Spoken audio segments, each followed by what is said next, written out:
Bom, boa noite aí. Então, para todo mundo que conseguiu chegar, a despeito do frio descomunal. Eu queria agradecer então aos participantes que prepararam o convite, vieram aqui, contribuíram com o debate, Carla, Hugo, José Henrique.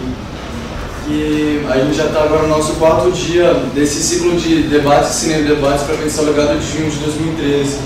E é pensar junho de 2013, os sentidos de junho de 2013, a disputa dos sentidos, os desdobramentos, refluxos, ondas contra ondas, enfim, todo esse emaranhado de junho de 2013 que a gente acha importante colocar de novo em pauta, em reflexão, para situar os acontecimentos políticos, tudo que a gente está passando. E, enfim, junho foi muitos junhos, né? E aí, eu queria deixar agora com a mesa, a gente decidiu ontem. Não, pode fazer, a gente faz. Eu começo? Tudo bem. Então, agradeço novamente, obrigado para quem veio. Você não quer mudar 20 minutos só para eu acho que 10 minutos, 10, eu acho que tá bom. Vou tentar não passar de 20. Boa noite, eu queria agradecer o convite aí do Pedro e do Antônio para participar. Eu sou professor, trabalho principalmente com questões de movimentos sociais e questões urbanas, direito à cidade, movimentos sociais urbanos. Então, talvez seja um pouco por aí essas questões que, a partir dessa visada também, que eu estou olhando para junho. Mas eu queria dizer inicialmente que talvez minha fala seja um pouco desconexa, porque eu acho que o tema em si ele é inorganizável a essa altura da história. Estou aqui com o meu caderninho vermelho para citar o camarada Mal, que disse ali na década de 60 que, quando perguntado quais os sentidos da Revolução Francesa, muito parecido com a questão que organiza esse debate, ele falou: é muito cedo para dizer. Eu tomo emprestado essa frase do Mal, e não tomo emprestado o seu maoísmo, só a frase mesmo, para dizer que nós ainda estamos vivendo junho. Vou perguntar o que resta de junho, na verdade, é uma pergunta sobre o que está acontecendo no nosso presente e certamente o que vai continuar acontecendo no nosso futuro por muitos anos. Por que eu acho isso? Porque eu acho que junho, muito provavelmente, aqui um chute histórico, vai entrar para a nossa história com uma espécie de 68 brasileiro. Eu acho que daqui a algumas décadas eu apostaria, as apostas são sempre furadas, quando feitas no calor do momento, mas eu, nesse calor do momento, eu chutaria que é assim que a gente vai olhar para o que é 2013. E por que eu estou dizendo isso? Porque eu acho que da mesma forma que junho de 68, sobretudo na França, mas também na Itália, em outros países da Europa, em parte da política norte-americana também, e aqui nós estamos vivendo outro 68 de uma impressão, mas esses impactos também se fazem na cultura. Eu acho que junho muda as placas tectônicas da política brasileira, sobretudo das relações entre Estado e sociedade. Junho recoloca uma série de dilemas sobre como se organiza e se deve reorganizar a política brasileira, que me parece que nenhuma força política ainda hoje conseguiu compreender na sua totalidade e certamente ainda não conseguiu instrumentalizar na sua totalidade. O que é bom e ruim ao mesmo tempo, dependendo de onde você se encontra, se você é uma dessas forças políticas, evidentemente isso deve ser desesperador.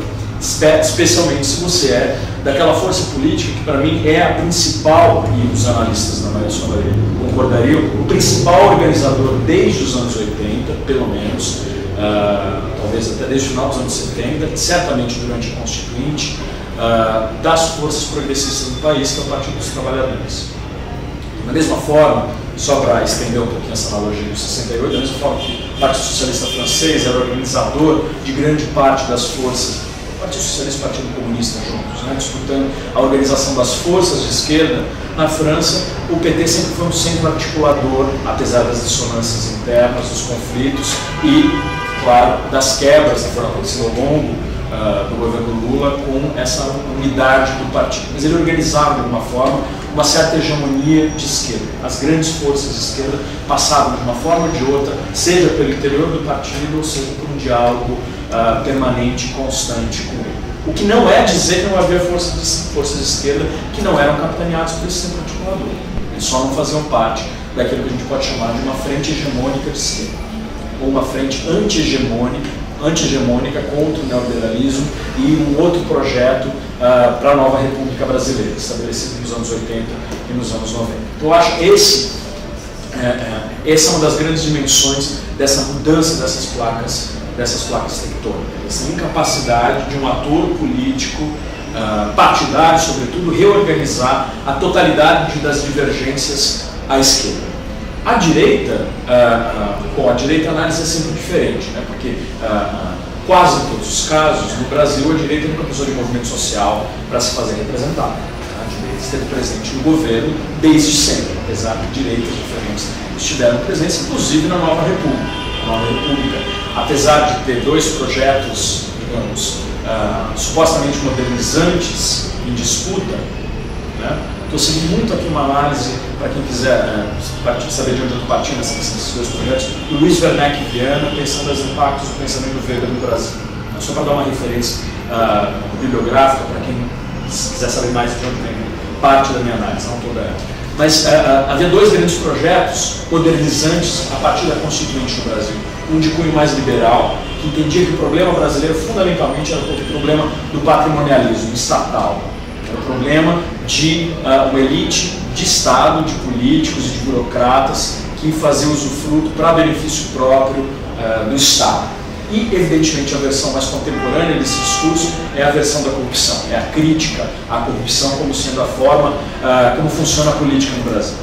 A outra vertente, modernizante, era a vertente, digamos, de uma esquerda, principalmente uma esquerda petista, que entendia que o problema não estava no Estado, fundamentalmente, que a corrupção, apesar de ser problemática, ela não era o cerne do problema, mas o problema eram as relações sociais atrasadas, o patrimonialismo societal, as relações de classe de uma sociedade que se modernizou, mantendo todos os traços do atraso, ou praticamente todos os traços do atraso. Né? Aqui a implementação clássica, talvez esse processo, é do Florestan Fernandes para o Brasil. Eu até esqueci, eu ia começar essa fala dizendo, quando eu estava andando pela rua hoje pensando no que eu ia falar, eu ia começar com uma pergunta que é a versão, digamos, de uma esquerda acadêmica brasileira para o mote evangélico norte-americano de o que Jesus faria, que é o que Florestan Fernandes faria, né? Para responder essa pergunta. Estava com a imagem de Florestan na minha cabeça hoje, isso tem, organiza parte da minha fala. Primeiro essa parte interpretativa, depois a reflexão sobre o papel dos intelectuais, e da academia, dos professores.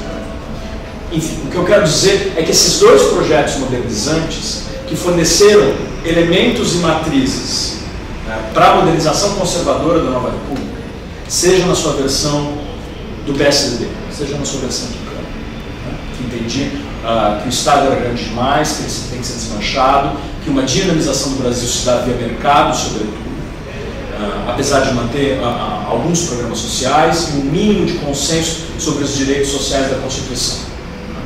Digamos assim, um consenso societal sobre as necessidades de um mínimo estado de bem-estar social brasileiro, mínimo, porém expansivo.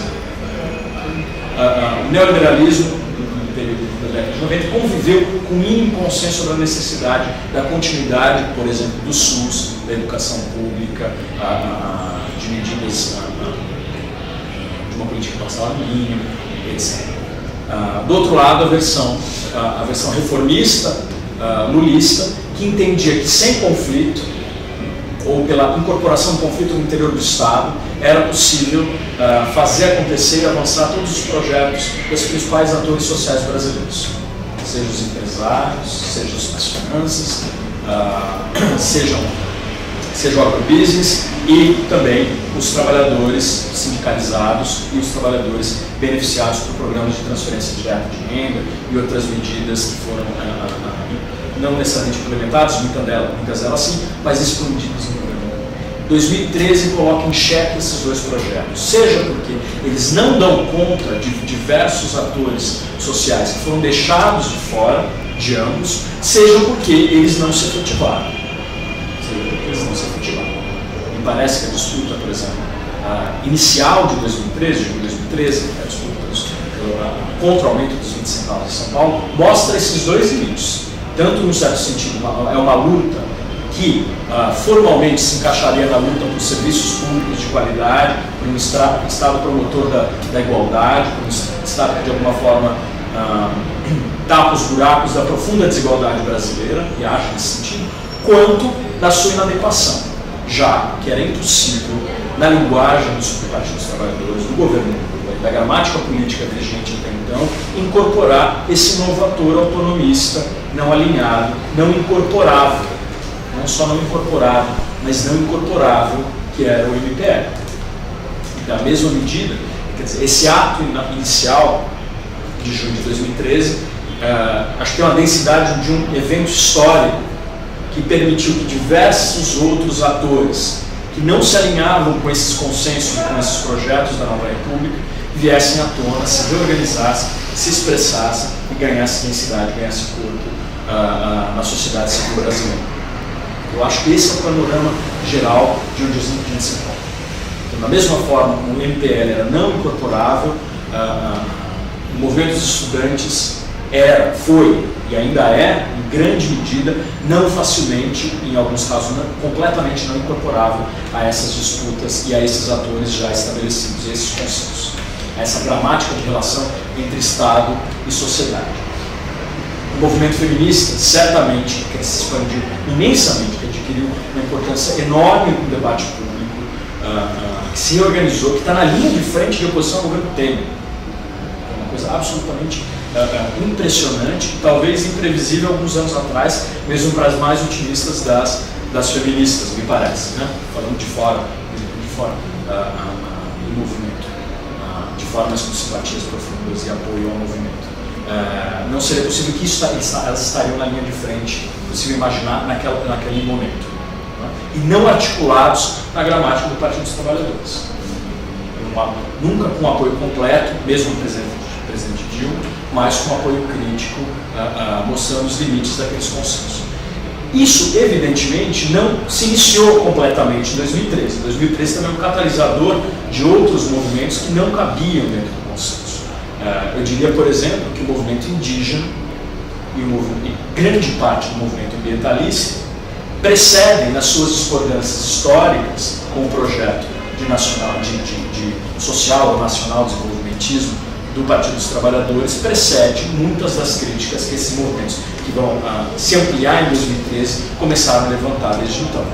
Eu acho que o movimento indígena e grande parte do movimento ambientalista nunca couberam na retórica política do Partido dos Trabalhadores. Eu acho que isso é uma questão fundamental para a gente pensar também os destinos da própria esquerda, pensar os limites e os destinos daquele processo, daquela possível contra-hegemonia que vigorou no Brasil desde os anos 80 até muito recentemente. Então esses dois projetos me parecem completamente em jogo.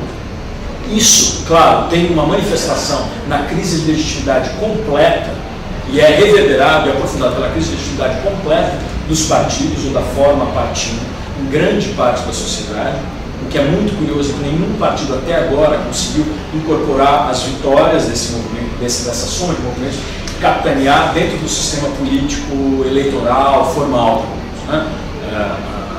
O que é contraditório, ao mesmo tempo aponta para a necessidade da formação de outros atores políticos futuros ou da reforma profunda dos existentes, mas também em uma sociedade profundamente desigual e profundamente conservadora como a brasileira, deixa espaço livre para que aqueles que sempre estiveram lá continuem lá.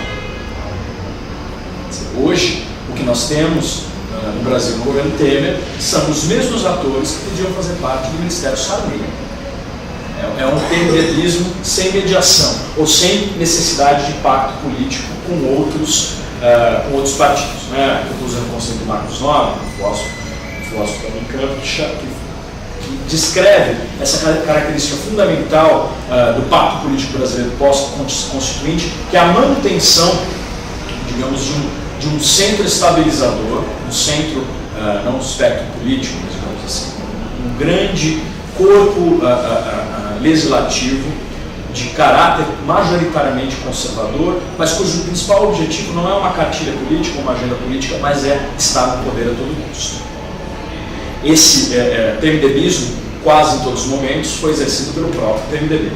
Em outros momentos nem tanto. O primeiro governo Lula tentou fazer um PMDBismo sem PMDB, na sua aliança com outros partidos menores. A reeleição da Dilma também marca uma tentativa de abrir mão de parte do apoio do PMDB, o que deu uma situação desastrosa, para o governo Dilma. Esse PMDBismo se descola desses outros projetos modernizadores. O projeto do PMDBismo é estar no poder e canalizar, evidentemente, todas aquelas pressões sociais que não necessariamente são incorporadas para aqueles dois partidos. Uma questão interessante a gente perguntar se o PSDB ainda hoje representa um projeto liberal. Parece que muito menos do que no começo da década de 90. O PSDB começou a incorporar muito fortemente figuras que fazem parte abertamente do consenso conservador brasileiro, seja o consenso conservador econômico, mais avançado, a ideia de que a Constituição cabe no orçamento. Se a Constituição cabe no orçamento, o que você faz? Você não aumenta o orçamento via taxação maior das elites brasileiras, que estão entre as elites menos taxadas do mundo. A média de impostos de renda dos 5% mais ricos brasileiros é de 27%, é menor do que os mais pobres. O Brasil tem um sistema extremamente regressivo de impostos que não foi alterado, não sofreu nem cócegas durante o governo do Partido dos Trabalhadores. Outro ponto da minha crítica histórica fundamental. Mas essas elites que sempre estiveram no poder, evidentemente, na ausência de atores sociais, com força para pressionar por outros projetos, conseguem espaço, se descolam das dinâmicas sociais. O que eu vejo hoje é uma grande parte da população brasileira demandando uma presença maior, e as pesquisas de opinião mostram isso, uma presença maior do Estado na garantia de saúde, de educação. Isso está presente desde os protestos mais alinhados à esquerda até à direita, a ideia de educação padrão FIFA. Não existem movimentos sociais organizados na base da sociedade, por exemplo, pela privatização da educação. Porém, esses interesses não precisam estar organizados na base da sociedade. Eles se expressam mesmo assim, porque eles têm canais diretos, evidentemente, com a elite do sistema representativo brasileiro. Privatização da saúde. Os grandes baluartes dessa pauta é Eduardo Cunha, que ele é quase uma bancada, um homem bancada, já que ele tem financiamento suficiente para conseguir eleger outros deputados nessa pauta. Um dos principais financiadores do Eduardo Cunha eram as indústrias farmacêuticas e os planos de saúde.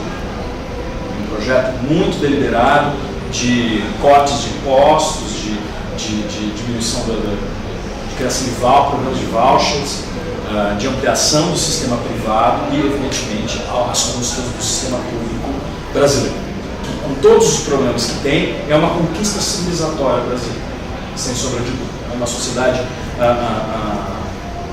no final dos anos 80, depois de uma década de crise da dívida, de baixíssimo crescimento, uma sociedade pobre, uma das mais iguais do mundo, com um movimento social de base de saúde, conseguir colocar na Constituição um sistema de saúde universal e gratuito, é uma das grandes conquistas civilizatórias da história brasileira, que hoje se vê ameaçado a passos largos.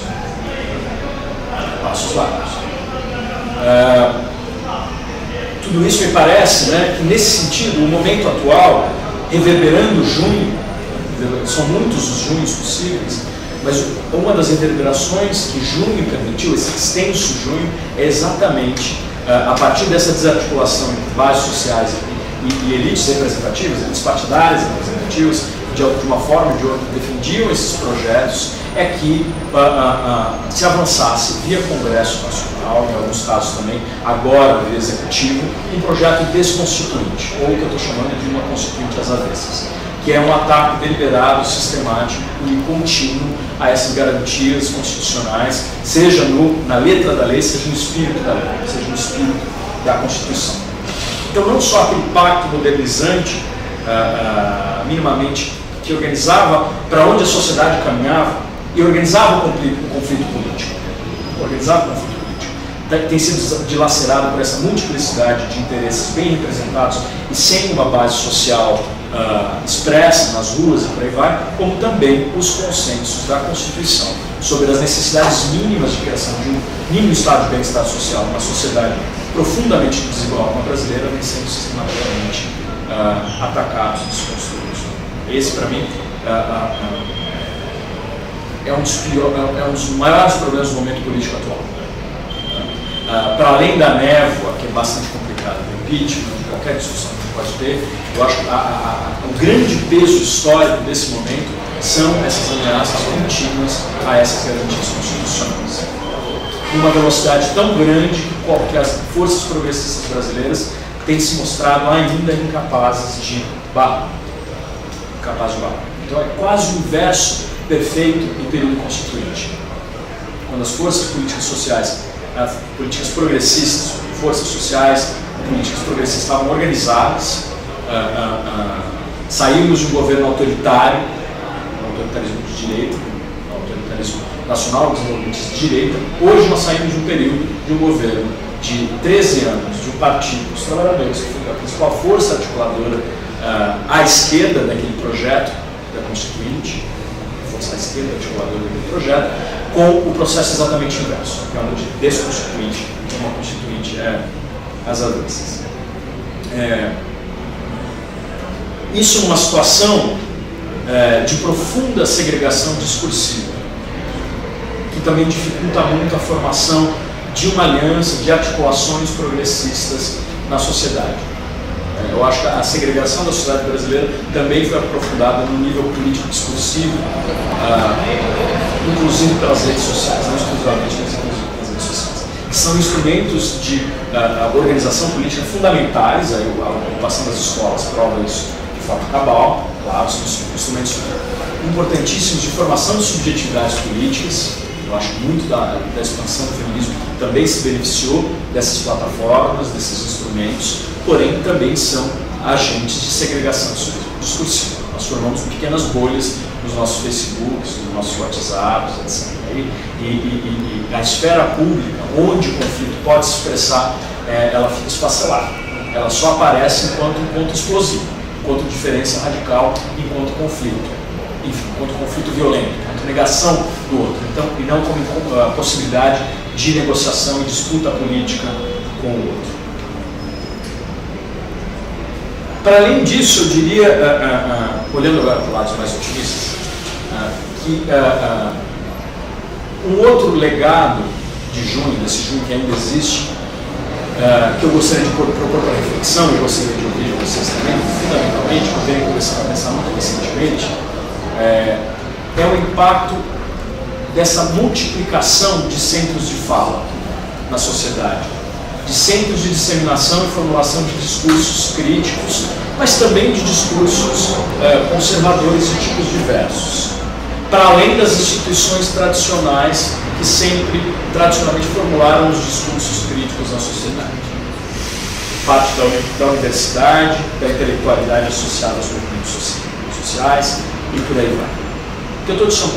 Eu digo isso porque, como professor, que eu tenho sentido muito profundamente, talvez tenha outros professores aqui, e eu gostaria de poder explicar a experiência para vocês, é que a sala de aula mudou desde junho.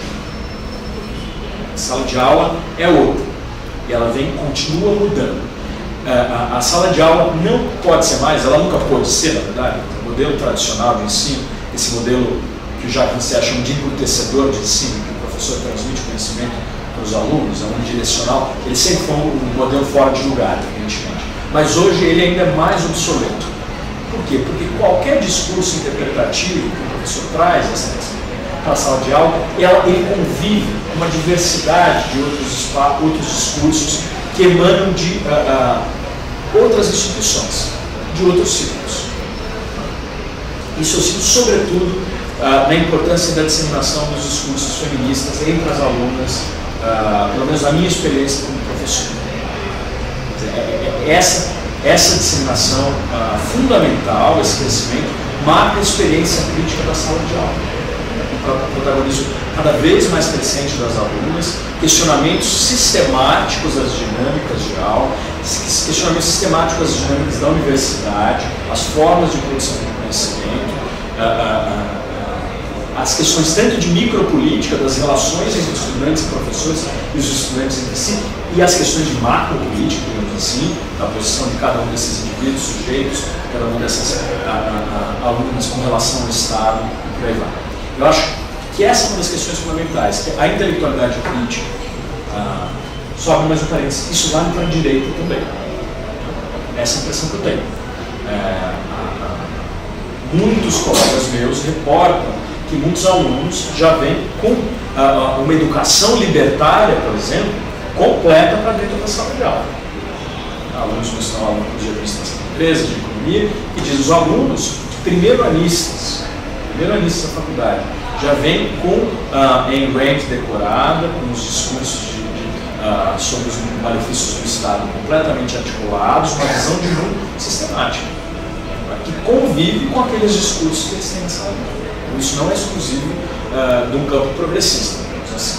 Esses outros lugares de formulação de discursos políticos e esses outros espaços de subjetivação política dominam, se espalharam pelo campo político e discursivo brasileiro. Isso coloca para mim duas questões fundamentais, né, que eu acho que é outro ponto que eu queria discutir com vocês. Primeiro qual a função do professor nesse outro, como muda o papel do professor nesse novo universo? Se aquela educação tradicional sempre foi obsoleta, hoje ela é duplamente obsoleta. Ela é quase uma paródia de si mesma. Ela tem que levar em conta esses outros universos formativos. E a segunda coisa é sobre a própria intelectualidade crítica.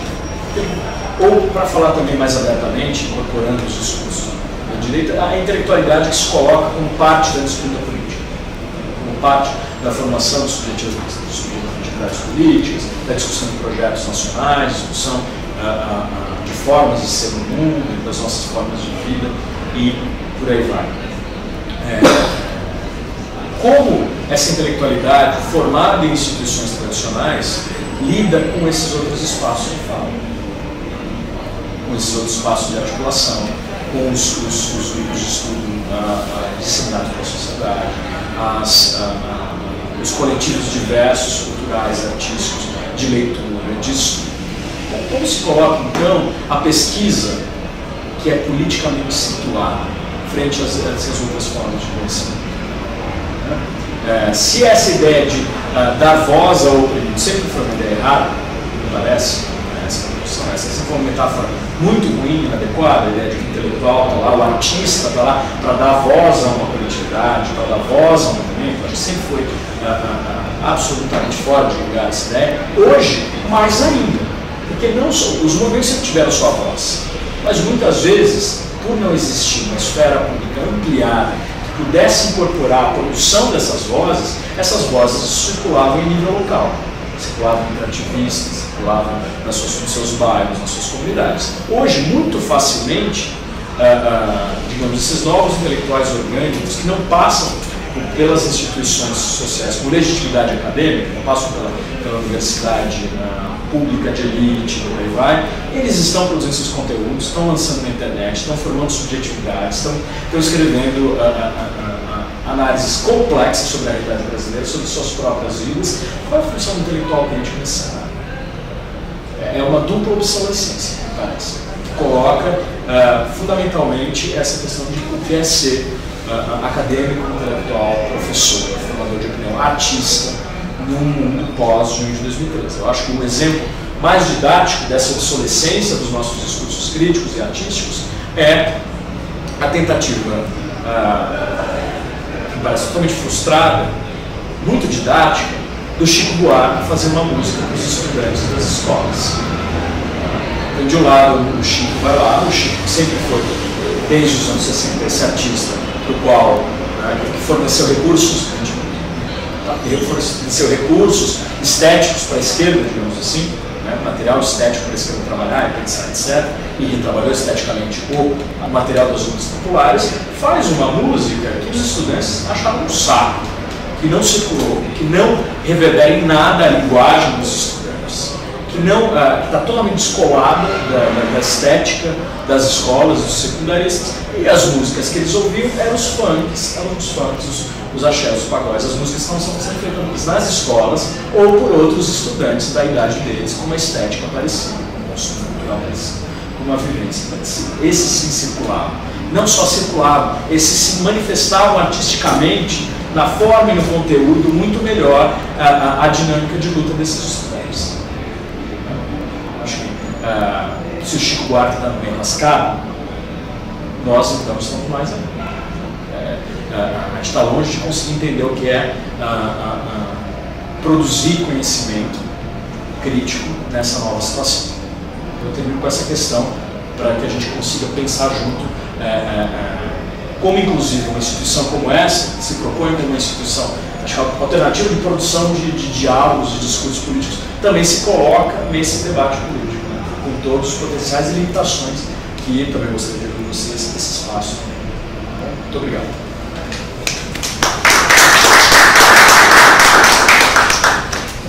Bom, boa noite a todos e a todas. Queria agradecer ao Pedro que me convidou para o evento de hoje, o Antônio por me receber e aos presentes.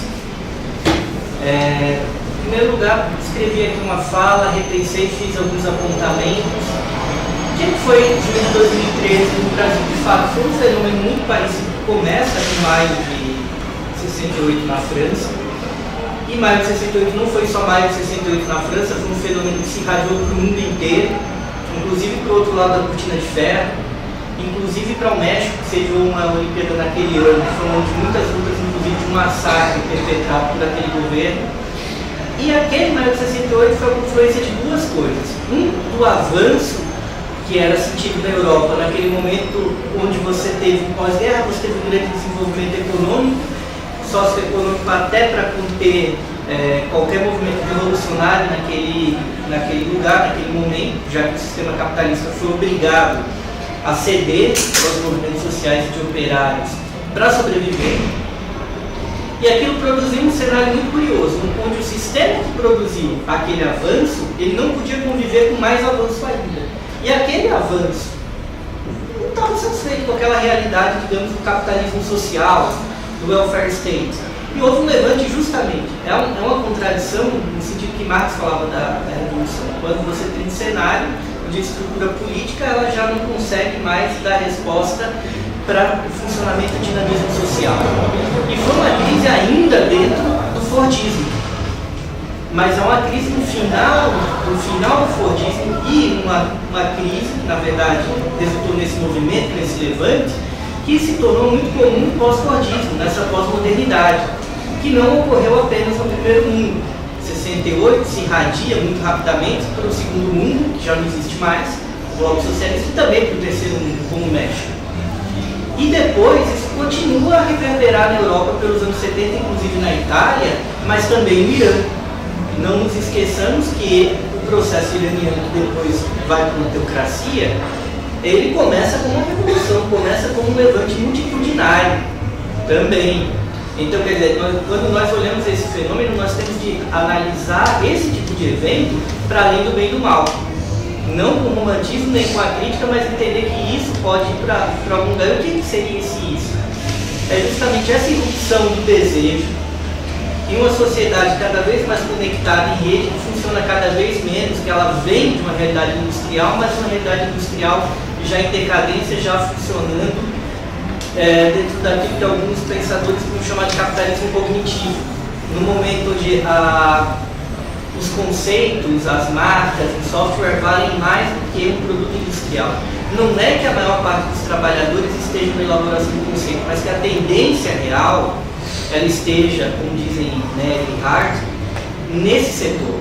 Né? Do mesmo modo que quando Marx e Engels falam que a indústria era o ponto mais importante, o ponto que dava tendência para a economia mundial, não é porque a maior parte dos trabalhadores daquela época estavam na indústria. Muito pelo contrário, mas era a indústria que gerava a tendência e que, na realidade, determinava as relações no campo, na mineração, na organização da cidade e das sociedades como um todo. Isso ocorre lá na França. Eu acho que o 68 no Brasil também teve um lado positivo. Foi um ano terrível, porque houve o AI-5, mas o AI-5 aconteceu em resposta Há também o movimento estudantil aqui no Brasil. Teve a marcha dos 100 mil, para ser celebrado. Então o AI-5 vem naquele momento que os militares, desesperados com esse levante, porque até então era uma ditadura escamoteada, eles têm que se assumir como uma ditadura para reprimir, porque a sociedade brasileira falou: ok, vocês estão desde 64, nós não aceitamos mais. É aí que o Jarbas Passarinho, falecendo na semana, na linda reunião do AI-5, fala: as favas qualquer escrúpulo de consciência. Que é impressionante alguém ter a capacidade, né, virtude de dizer isso para o Costa e Silva. O cara tem que ser muito mal para dizer isso. Porque eles são uma coisa terrível também. Para você pensar e virar: olha, você está sendo muito escrupuloso, Costa e Silva. Então imagina a gravidade da situação. O Jarbas Passarinho foi artífice disso, para o horror do capeta e dos habitantes do inferno, morreu essa semana. Coitado deles. E aí você teve esse processo. Mas o que é isso que na realidade está morrendo, está sendo substituído a partir de 2013 no cenário desse golpe? É a tal da nova república. Eu, como veio do direito constitucional, sou professor de direito constitucional também, eu analiso de uma maneira muito crítica essa coisa que chama nova república, que alguns veem de uma maneira romanceada, eu não vejo assim. Claro que a Constituição de 88 foi muito importante no sentido de marcar um embate, porque até o começo dos anos 80, o que a gente chama de golpe militar era chamado de Revolução de 64. Os movimentos se levantaram naqueles 13 anos, com perdão por trocar de 13 anos gloriosos, começa aqui com a missa, na verdade a cerimônia ecumênica em memória ao Vlado Herzog, que foi morto pela repressão, e também o assassinato do Manuel Fiel Filho, que é quando os movimentos que já existiam no governo da ditadura, eles se levantam. E isso que a gente chama de esquerda, passou, já estava derrotado em matéria de luta armada, se reúne e começa a fazer um movimento de multidão. Já não era aquele, até por ter sido derrotado, até por ser muito fácil derrotar um movimento de vanguarda, a esquerda, junto com os movimentos, começa a elaborar uma luta que são 13 anos gloriosos, 13 anos constituintes. Que você sai de 75 e vai para 88, ao mesmo tempo demolindo essa ditadura, demolindo essa ordem, essa ditadura civil, militar, empresarial. Só que tem um detalhe: não é que a ditadura não foi derrotada, eu não concordo com essa visão demasiado negativa, mas é claro, ela não houve um processo revolucionário. Então os artífices da ditadura viram: bom, vamos ser derrotados, se a gente insistir em dividir essa bola, a gente vai quebrar o pé, então vamos fazer um acordo aí. E esse acordo de 88, o que foi? Uma Constituição que era meio engraçada, porque ela prevê garantias e direitos fundamentais interessantíssimos, cria o SUS, que é uma coisa maravilhosa. Muita gente fala: o SUS, o postinho de saúde. A classe média depende do SUS também. Doenças graves são tratadas ali. Você tem uma farmácia de alto custo. Então a classe média às vezes usa e ignora. Não sabe: não, isso aqui pode acabar porque é o pobre mesmo. A Constituição de 88 criou coisas importantes, sim. Mas ao mesmo tempo, essa direita que agora volta ao poder, que é a mesma direita que veio da ditadura, ela habilmente falou: vamos ficar quietos, vamos comandar o Congresso Nacional e vamos colocar aqui umas coisas interessantes nessa Constituição, que foi manter os mecanismos de decisão que vinham da ditadura. O STF continuou lá, o Congresso, tal e qual era, continuou lá também. Então, ao mesmo tempo que você cedia, você ainda tinha a rédea foi mantida. Ela já não era a rédea curta, mas a rédea que vinha de lá foi deixada naquele lugar para o momento oportuno. Se as coisas saíssem do prumo em algum momento e fosse avançar demais, então estava lá. A subsistência de José Sarney e todos os seus pequenos vampirinhos, né, porque ele é o pai de todos, mas ele foi criando uma geração toda de vampiros, não está lá à toa. O STF, na época da Constituição de 88, na verdade tinha um anteprojeto da Constituição que era muito mais moderno, que ele previa o fim do STF. A gente ia passar a ter um Tribunal Constitucional com poderes mais reduzidos, de uma maneira mais republicana, como é em Portugal, como é na Espanha. O que é que o STF da época disse? Se acabarem com o STF, a gente vai declarar a Constituinte inconstitucional. E o STF continuou lá, o mesmo STF com os mesmos ministros, gente.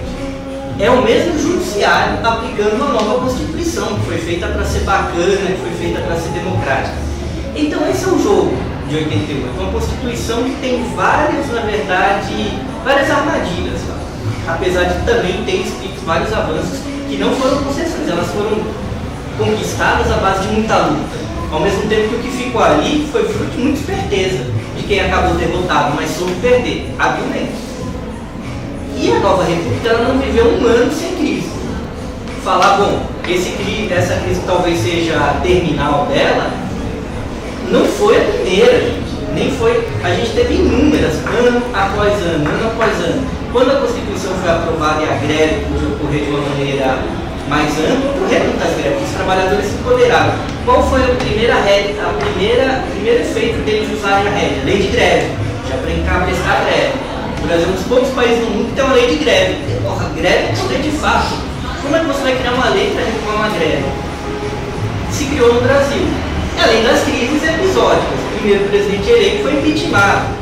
E sempre essa coisa dessa relação muito complicada, porque o Brasil tem um sistema político, um sistema de decisão, e quando a gente olha para o direito, a gente tem que olhar para o sistema de decisão. Não adianta também ficar olhando, tem direito e garantia bonitinho, mas quem que vai aplicar aquilo na prática? Quem que vai julgar aquilo? Quem que vai aplicar aquilo? Quem que vai criar leis em cima daquilo? Esses mecanismos de decisão são aqueles mesmos e, ao mesmo tempo, colocados de uma maneira, no mínimo, confusa, feitos para não funcionar, feitos para viver numa contradição permanente. Esse presidencialismo de coalizão, por exemplo, onde, na verdade, o presidente, ele é chefe de Estado de governo, ele tem de ir lá e fazer maioria no Congresso, maioria que ele não tem previamente, logo o sistema é uma barafunda.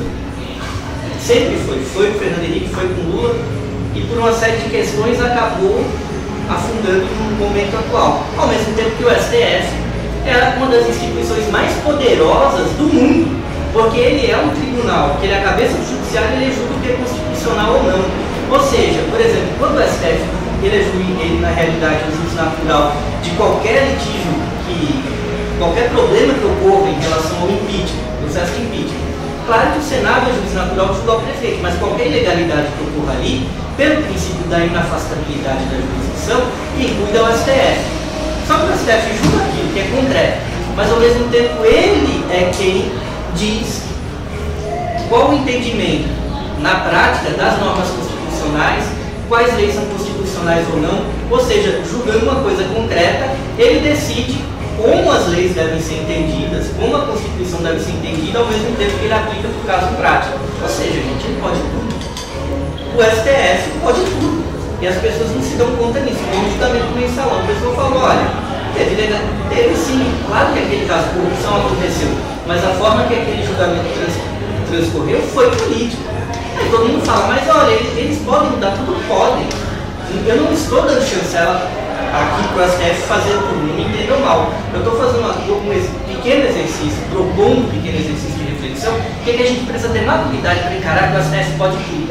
E sabe o que pode, por exemplo, pela Constituição, conter uma decisão desse STF, pelo artigo 142 da Constituição, são as Forças Armadas.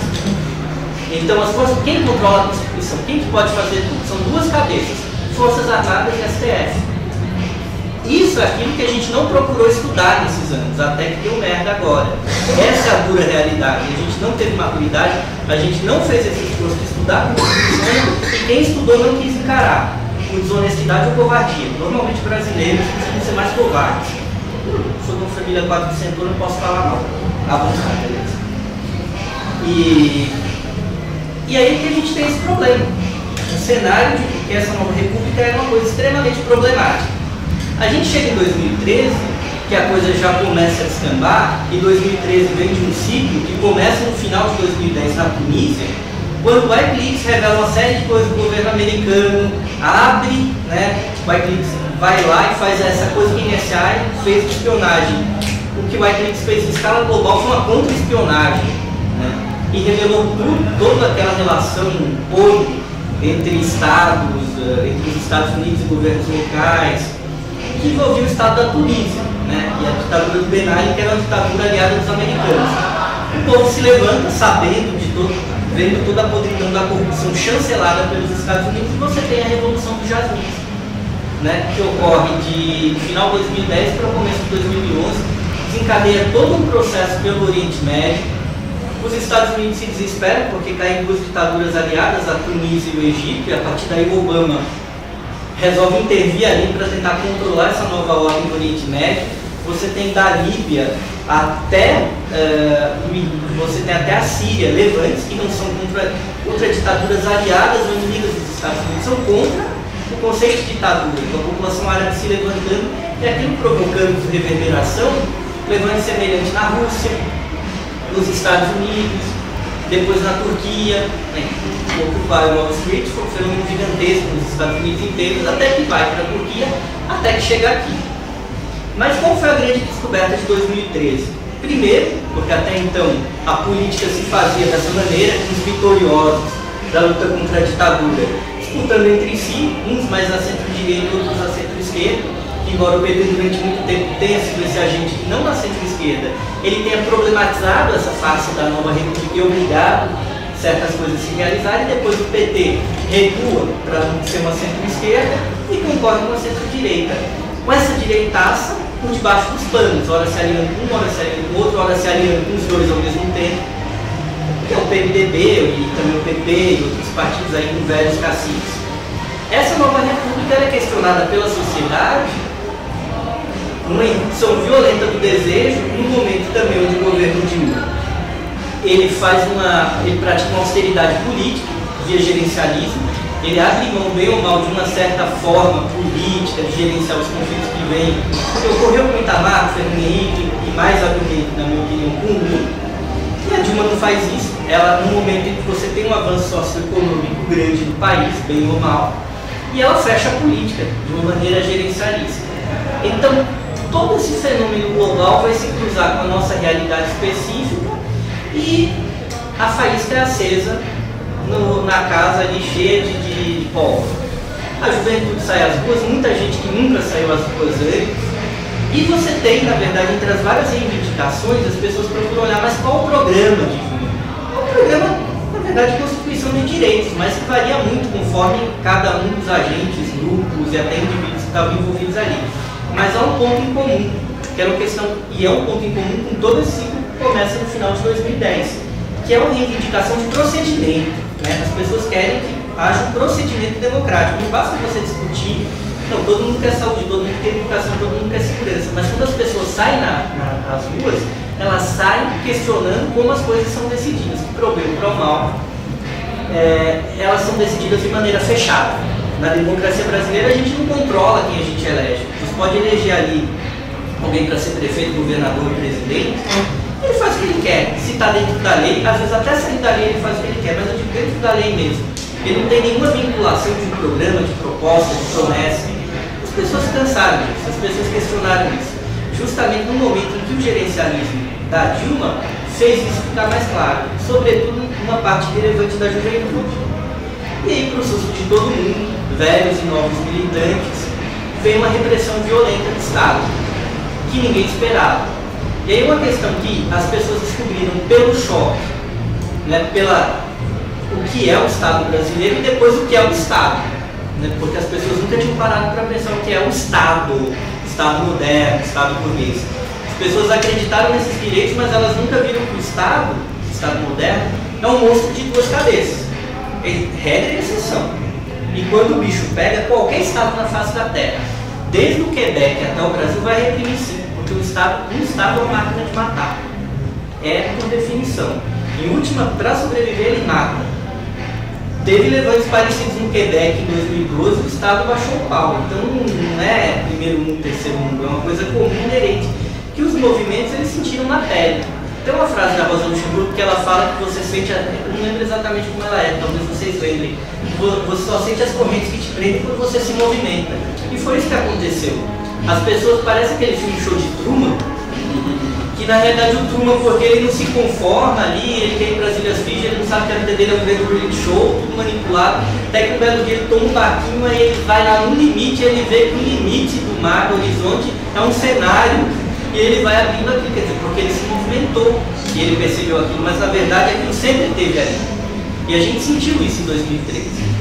Mas aí tem um processo, isso é aquilo que na filosofia vai se chamar de momento cairológico. Se criou outra temporalidade, se criou no tempo uma cesura, uma rachadura, onde se produziu uma coisa nova.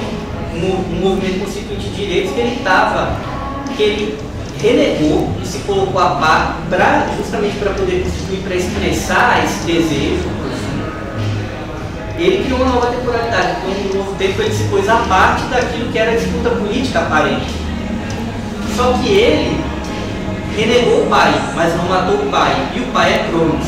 É esse tempo que vem lá dos gregos, que é esse tempo que prevalece.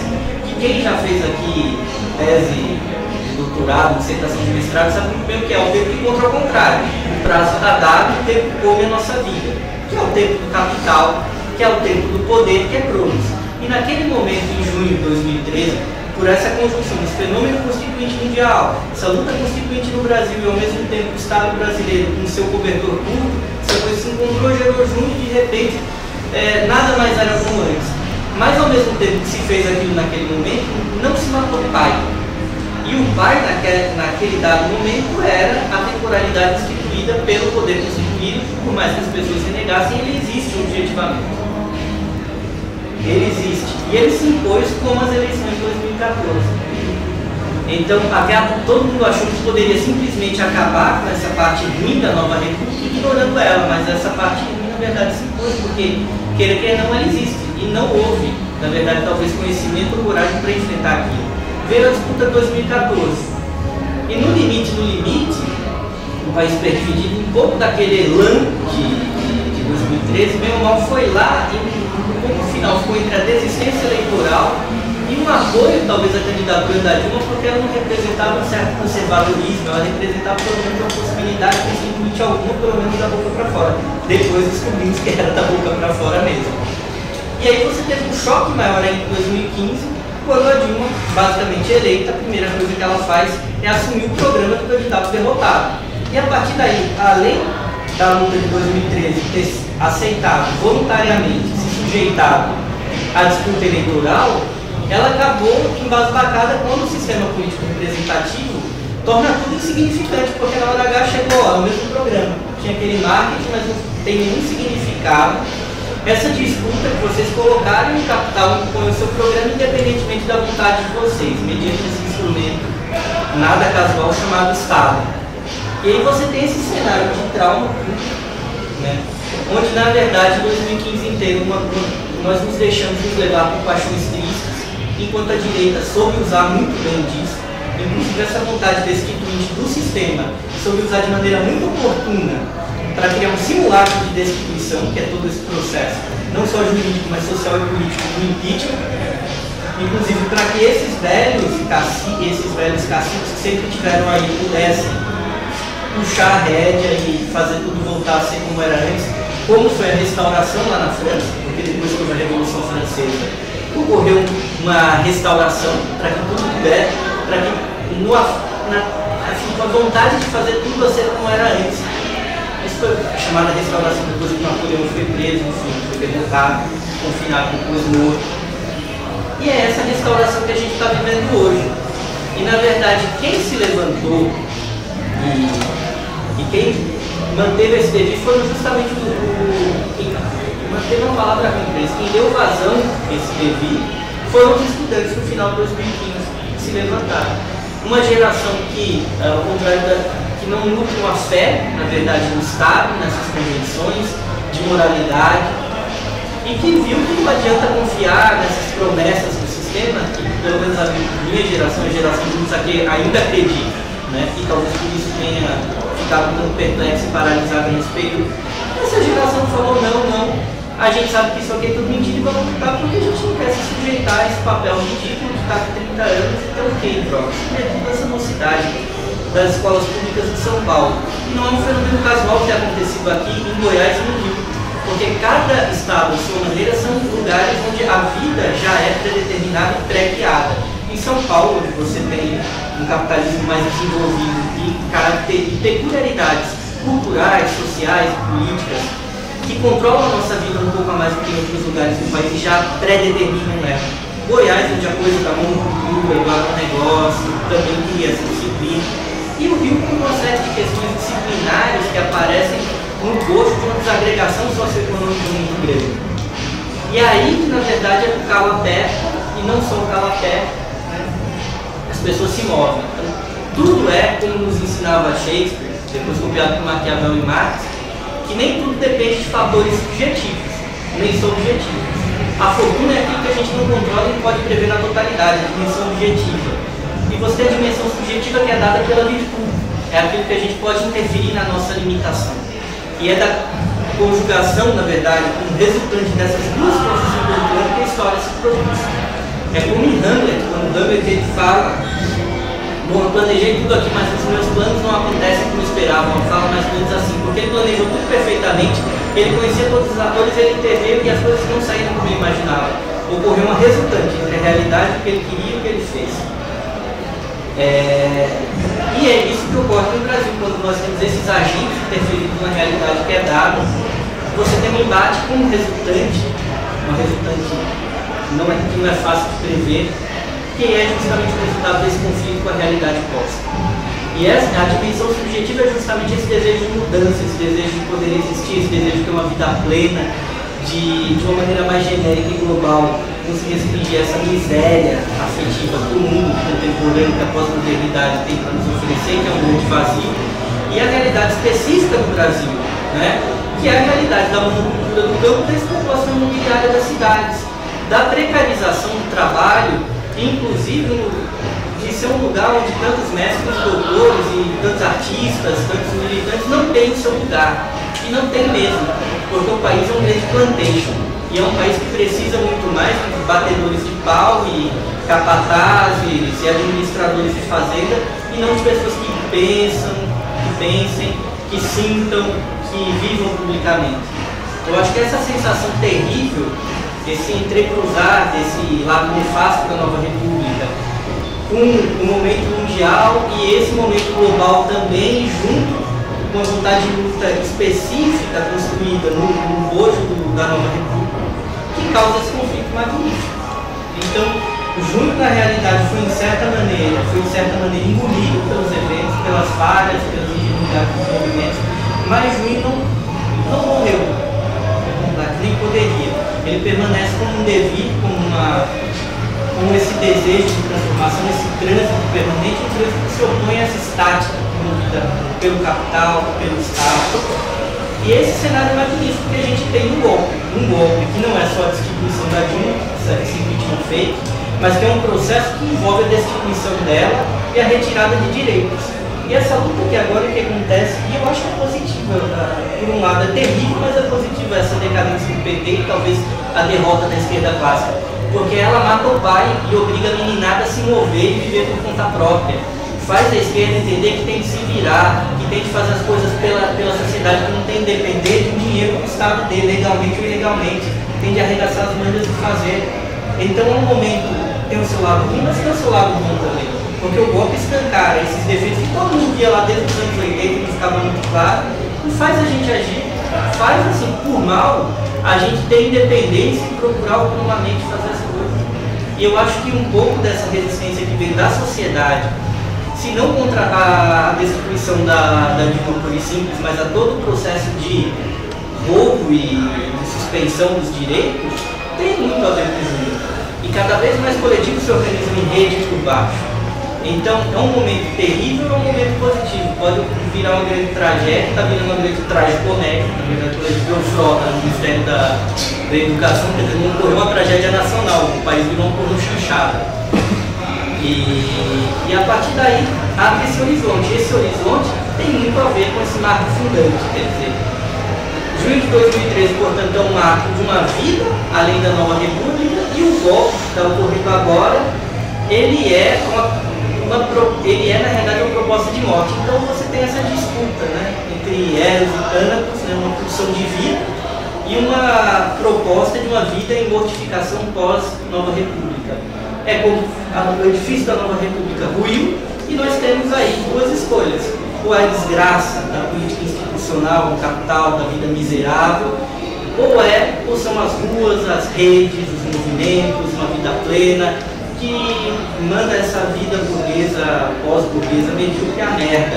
Essa vida aí que os estudantes secundaristas nos ensinam que é possível. Então é isso, pessoal. Obrigado.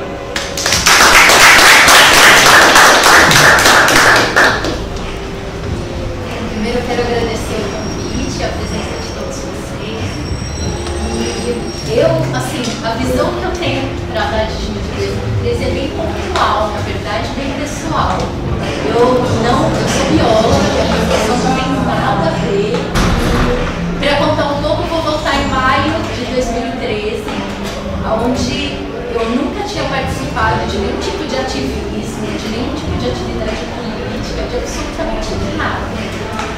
não porque eu era uma alienada que não me importava com nada, mas na minha adolescência eu cheguei à brilhante conclusão com todo essa sabedoria que a gente tem na adolescência, né, que a gente sabe tanto e chega a tantas conclusões, de que não tinha jeito, que ou a solução era uma revolução armada ou não ia ter jeito. E como eu acreditava na violência, então não tinha jeito. Então eu abri mão de qualquer tipo de envolvimento porque eu achava que não tinha jeito. E eu estava assim em maio de 2013, vivendo em Petrópolis, então não estava aqui, né, estava na região serrana do Rio, e eu acompanhei em junho de 2013 pelas redes sociais. E aí, tudo que eu pensava até então mudou. Ao ver aquele levante, da maneira que aconteceu, né, de forma, ver aquela quantidade de pessoas tomando a rua da forma que foi, não no carnaval, né, porque eu achava que no Brasil só ia juntar aquela galera na rua atrás do trio elétrico. Por um motivo assim, de protesto, de movimentação, eu não achei que eu fosse vir aqui de forma pacífica. Então, eu acompanhei junho de 2013 e vi mudar o que eu acreditava sobre manifestação, sobre movimentação, sobre a potencialidade, né, desse juntamento de pessoas pacificamente, né, lutando por algo em comum. E se não tivesse sido junho de 2013, eu nunca estaria nesse debate aqui hoje, eu nunca teria me envolvido com nenhum tipo de ativismo, nem política, com nada. Porque eu ia continuar achando, né, que não tinha uma maneira das pessoas se organizarem de uma nova forma, né, para pedir seus direitos. Então, eu fiquei com muita vontade de vir para São Paulo para participar. Infelizmente, a gente não conseguiu vir, então eu acompanhei só pelas redes sociais mesmo. Mas mudou minha visão e, inclusive, começou a me incomodar para voltar a morar em São Paulo, a partir daí. E aí deu, no final de 2014, a gente conseguiu, voltamos a morar em São Paulo. E aí eu comecei, aí eu já não era mais a mesma pessoa, eu já não tinha mais as mesmas ideias, e já comecei a procurar ativismos que me contemplassem naquilo que eu estava vislumbrando agora. E eu estou contando isso de uma forma muito pessoal, porque ao longo dessa caminhada eu encontrei muitas pessoas como eu, que também nunca tinham participado de nenhum tipo de ativismo, que nunca tinham participado disso, mas que depois de junho de 2013 começaram a ter essa nova percepção também. Então é uma visão pontual e pessoal, mas que eu vi que não é só minha. Então que eu vejo que muito do que resta de junho de 2013 tem a ver com pessoas que não achavam que fosse possível se engajar e se envolverem pela forma como as coisas eram feitas, que hoje estão se engajando, estão se envolvendo, estão se levantando, estão ocupando as ruas, estão ocupando os espaços, né?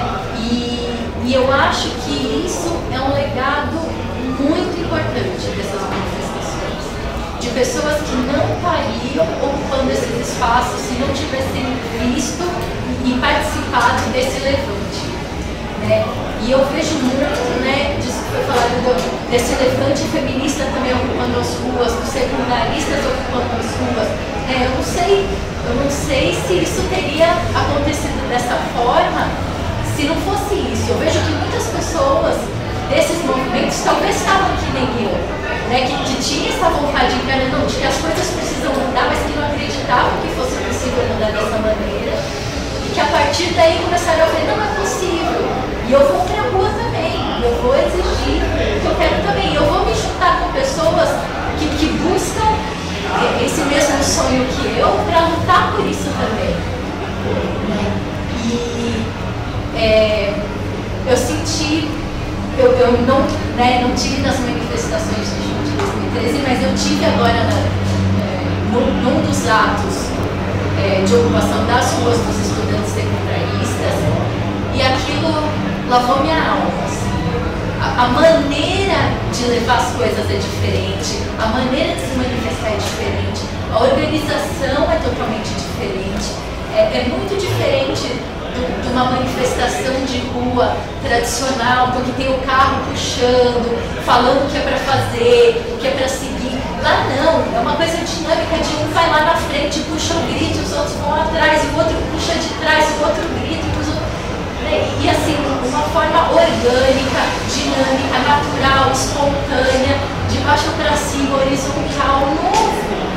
E que pessoas como eu, que não se viam nessas outras formas antigas de se manifestar, de ativismo tradicional, estão se vendo agora, estão se engajando agora, estão falando, não, disso eu posso fazer parte, nisso eu me sinto contemplada.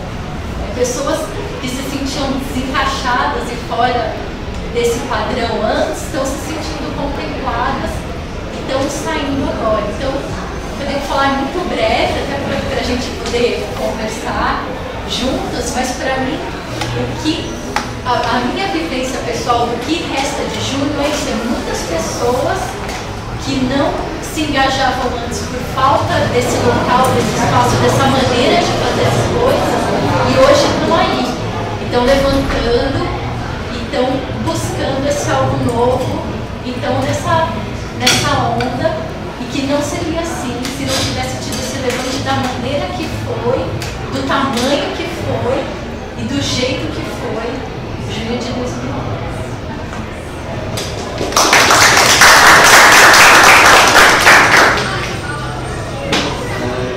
Agora vamos fazer algumas rodadas aqui de perguntas, reflexões, impressões, e a gente pode fazer por blocos assim para dinamizar com mais gente, para poder participar do público, também para não ficar muito tarde. Então quem tiver alguma questão,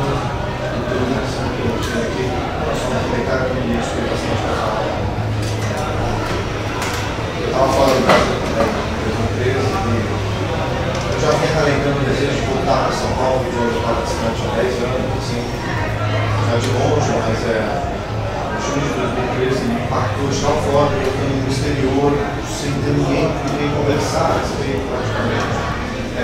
Ali o martelo foi batido, sem dúvida nenhuma, que eu ia ficar o mínimo possível mais no exterior, ia terminar meus cursos respectivos, mas que eu voltaria imediatamente para não saber para fazer o que aqui. Mas enfim, uma sensação muito forte de que tudo está acontecendo, eu estou aqui, eu preciso me conectar, eu preciso conhecer essas pessoas, enfim, então esse depoimento pessoal, o Pedro tem um artigo escrito no livro, né, um ensaio sobre o junho de 2013, que ele fala também assim do impacto que não é mensurável, eu não lembro os termos que ele utilizou, mas dessas ondas de junho que vão lá longe assim e provocam assim movimentações assim, coisas bem profundas dentro das pessoas. Só um segundo comentário, eu acho que, enfim, se eu tiver enganado dois professores aqui, opa! Essa cadeira aqui é privada, isso que a gente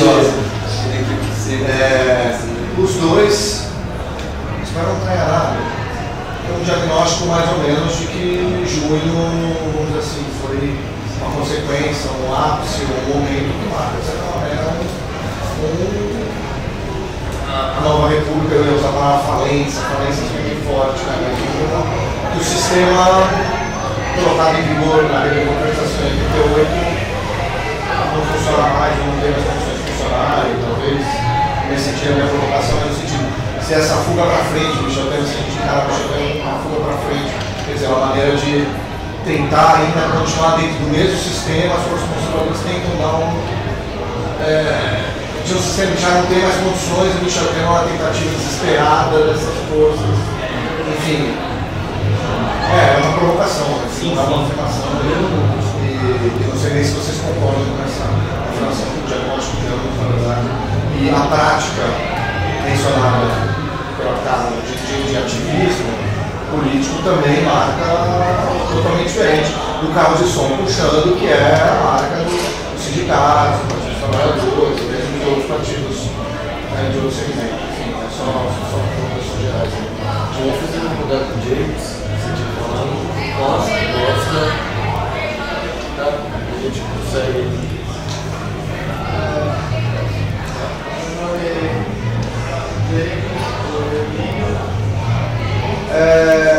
Bom, quero agradecer a fala de vocês, além dos autos. Assim, partindo da sua provocação, acho que, pelo menos uma coisa que eu percebo, eu comecei a perceber mais, acho que em junho nós estamos falando, junho de 1948, junho de 2013, e entre 2013, qual junho?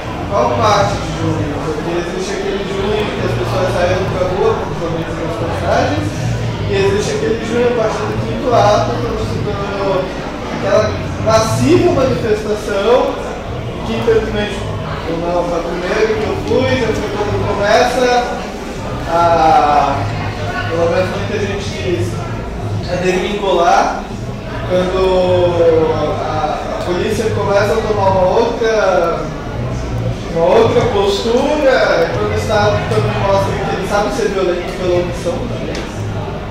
Quando a polícia simplesmente cruza os braços e deixa o caos acontecer, empurrando uma forte carga política as pessoas que estavam ali reivindicando direitos justos. E vendo essa questão de um juiz começa a ter uma migração de partido, eu lembro que na época os partidos começaram a ficar, as pessoas de partidos, eu sou do PT, as pessoas ficaram desesperadas, as pessoas começaram a ficar desesperadas, porque como assim sem partido, isso é fascismo, a direita está tomando, não tinha uma resposta para dar para aquilo. Hoje eu estou na época, acho que eu fui bem mais partidário dessa ideia, mas agora eu comigo na pergunta, o modelo partidário, ele já chegou ao seu limite, porque pelo que eu tenho percebido, assim, o partidarismo, essa democracia representativa, eu acho que desde a Revolução Francesa se encarante já o modelo usurpador do poder popular, do poder da democracia direta, do poder do povo na rua. Então essa é a primeira questão que eu gostaria de pontuar. Sobre a questão do partidarismo, é um modelo a caminhos da falência, assim,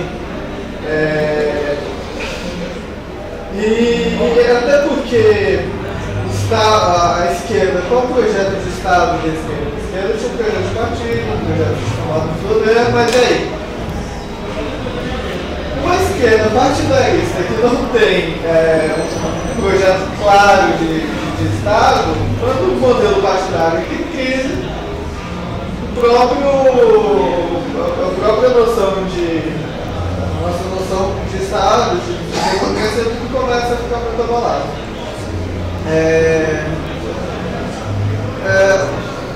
A questão eu percebo, assim, agora mais nessa fala, quando a gente fala de juventude, quantas juventudes tem?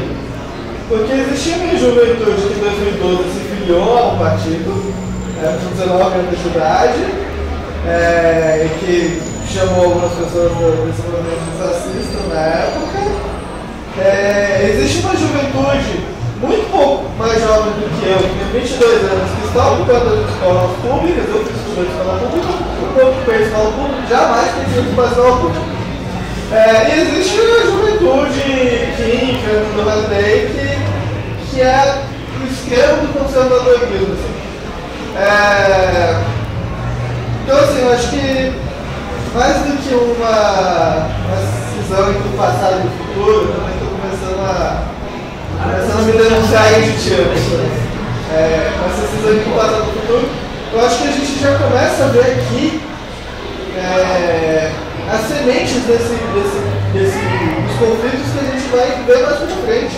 Que a nossa própria juventude mesmo, de 17 anos no ensino médio, tem que ficar debatendo jovens homossexuais, até mulheres que defendem o Bolsonaro. que defende o que é de mais podre no conservadorismo da direita. Bom, esses assuntos me perderam. Então, a questão é sobre o partidarismo e sobre a juventude.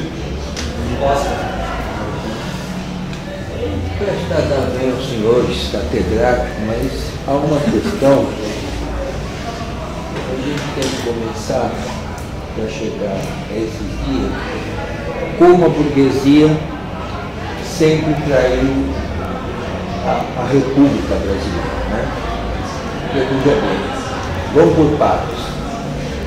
Acaba a escravidão, o imperador é derrubado, quem toma conta da República são os fazendeiros donos de escravos. Então daí você já dá uma direção que é a República. Agora, vindo mais para frente, então vamos começar em 68.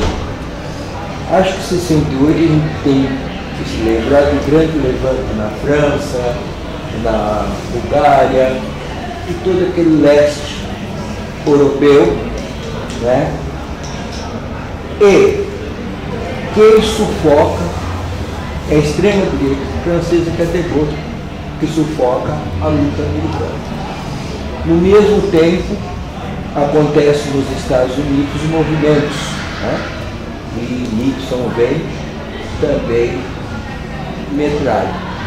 Então, quer dizer, o movimento estudantil sempre foi reprimido com muita força, com muito mais força na América Latina, que é a questão do estudante, 64, 68, 73 no Chile, 73 na Argentina, né?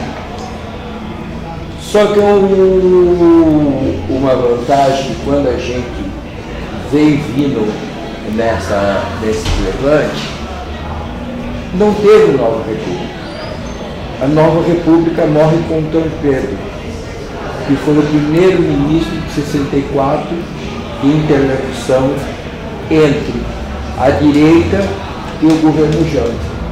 E ele volta com um pacto nacional da nova república. E morre, quem assume é o capa preta da arena, que é José Sarney, né? E faz essa feita, logo em seguida vocês acompanham por isso de Guimarães some depois da Constituição. Então isso é uma formatação. Nesse meio tempo, o grande golpe, né, dessa situação, ele é dado em 74, quando a população brasileira muda a cara do Senado, né, e o governo militar cria os biônicos. Então ele já faz a interação desse movimento e já derruba o governo argentino, que é a Estela Perón. Então é toda uma armação se montando, entendeu? Aí nesse meio tempo já estoura as guerras civis na América Central, que é a Nicarágua, e todo esse afronto e os golpes provincianos lá de cima. E o que os militares fazem nesse meio tempo, né? Junto com eles reforçam o Estado militar, criando a polícia militar, já com a intenção de se manter, porque a Constituição de 1988, a primeira coisa que ela não tirou foi o seu poder de repressão. Então, quer dizer, quando se fala em Jarbas Passarinho, ele foi o interlocutor que destruiu a escola pública. Ele é o responsável por o ensino estar hoje do jeito que está. E não se teve, porque o que aconteceu? A educação pública foi, mas a privada subiu, está lá em cima. E a grande exclusão, porque você sabe que é privado, vai para o público. E quem sabe que é público, vai para o privado. Então, isso, a desmotivação da sociedade participar, não é que vocês não têm. Como teve Tancredo, que lá se prestou e depois da nota, teve Lula, Fernando Henrique, mas o Lula se aprofundou mais quando fez a Carta ao Povo Brasileiro. Porque ele respeitou todos os contratos, não dos trabalhadores. e não derruba essa reforma e essa privatização de Fernando Henrique. Eles se acham que dá para governar com essa direita que aí está. Com Sarney, com Antônio Carlos Magalhães, com tudo, tinha que colocar esse povo. E isso simplesmente, vocês que vieram após, foram sufocados. Vocês que nasceram de 1980 para cá, foi destituído tudo quanto foi grupo de formação que tinha na esquerda. Vocês leram algum livro que houve ou algum jornal, mas vocês não passaram do grupo de resistência da reforma agrária, da questão sindicalista, a queda do muro de Berlim, qual foi a importância e as consequências que trouxe a vocês hoje. E isso foi uma questão que sufocou, porque o que aconteceu? Ao mesmo tempo que ele dá sustentação à classe miserável do Brasil, ele dá muito mais sustentação ao poder econômico do país. E a classe média, que são vocês, sente a reação. Então, 20% de juros nunca foi justificativa para aquilo. Porque a classe pobre também foi fazer os rolezinhos no shopping. Então, isso desenvolveu, e vocês não é uma ansiedade e uma coragem, foi o espaço do conhecimento do seu direito. Porque já no década de 60 e 70, 80% da população era analfabeta e não tinha internet. E você lia o que a imprensa burguesa escrevia. Hoje não. Nós temos 75% da população brasileira semi-analfabeta e alfabetizada, e vocês têm esse meio de comunicação que hoje é muito forte.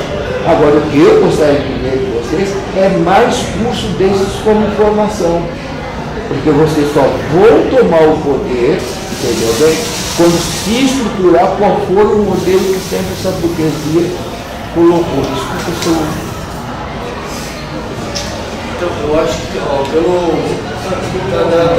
acho que a gente vai fazer um bloco grande agora de intervenção do público. Já passar para cá. Se alguém quiser falar agora, porque eu acho que não vai dar para fazer esse vai e vem. Então, quem tiver vontade de falar, fala. Deixa eu responder rapidinho. Você não chegou. Normalmente isso é errado. Normalmente a gente vai vou juntar mais essas reflexões que ele fez. Eu estou pensando muito sobre essa nova classe criada pelo lulismo, né? Esse Lula que jogou o jogo, quem que esse lulismo gerou? Quem, né, consumidores, melhoristas, qual que é a consciência dessa nova classe? Acho que junta mais ou menos essa pergunta da juventude, da classe juventude gerada pelo mesmo que entrou aí você vê as pautas, o rolezinho, né, que está em choque do consumo, o banco de tentação também envolve o consumo. Então, será que a gente vê uma classe de consumidores e consumidores? Só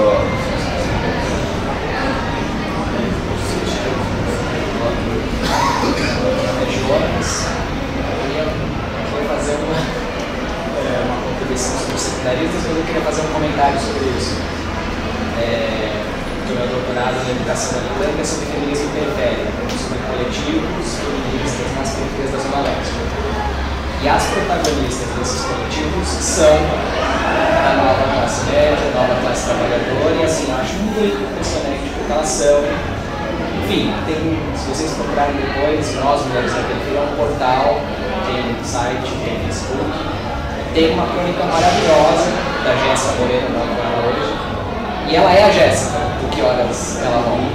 Ela é a primeira universitária da sua família, ela é doméstica, e assim, eu acho, na verdade está rolando assim, um associativismo, esses coletivos, elas são fruto dessas políticas públicas, dessa expansão do consumo, e o sistema universitário privado é uma merda?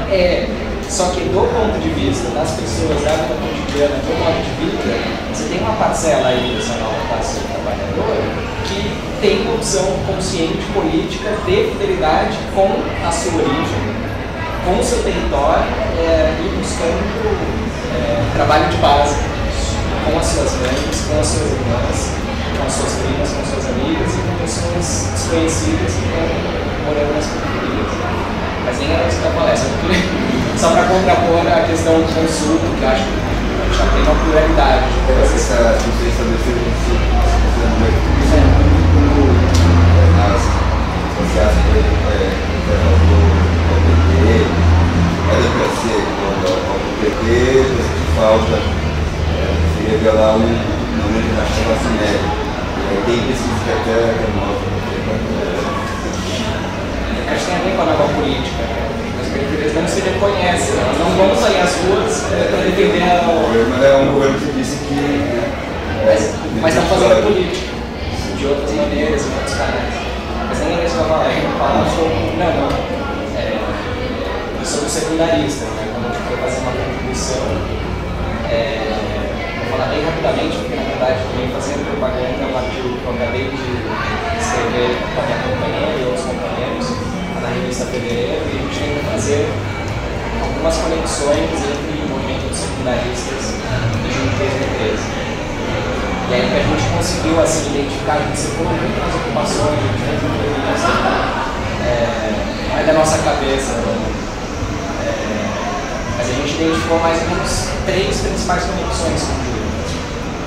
E acho que tem de um lado uma cultura política autonomista, que na verdade são as organizações que catalisaram os dois movimentos, então tanto o MPR vem do campo autonomista, como o coletivo Mal Educado, que foi o coletivo responsável por traduzir o manual como parte do colégio, eles têm uma conexão muito forte com o MPR.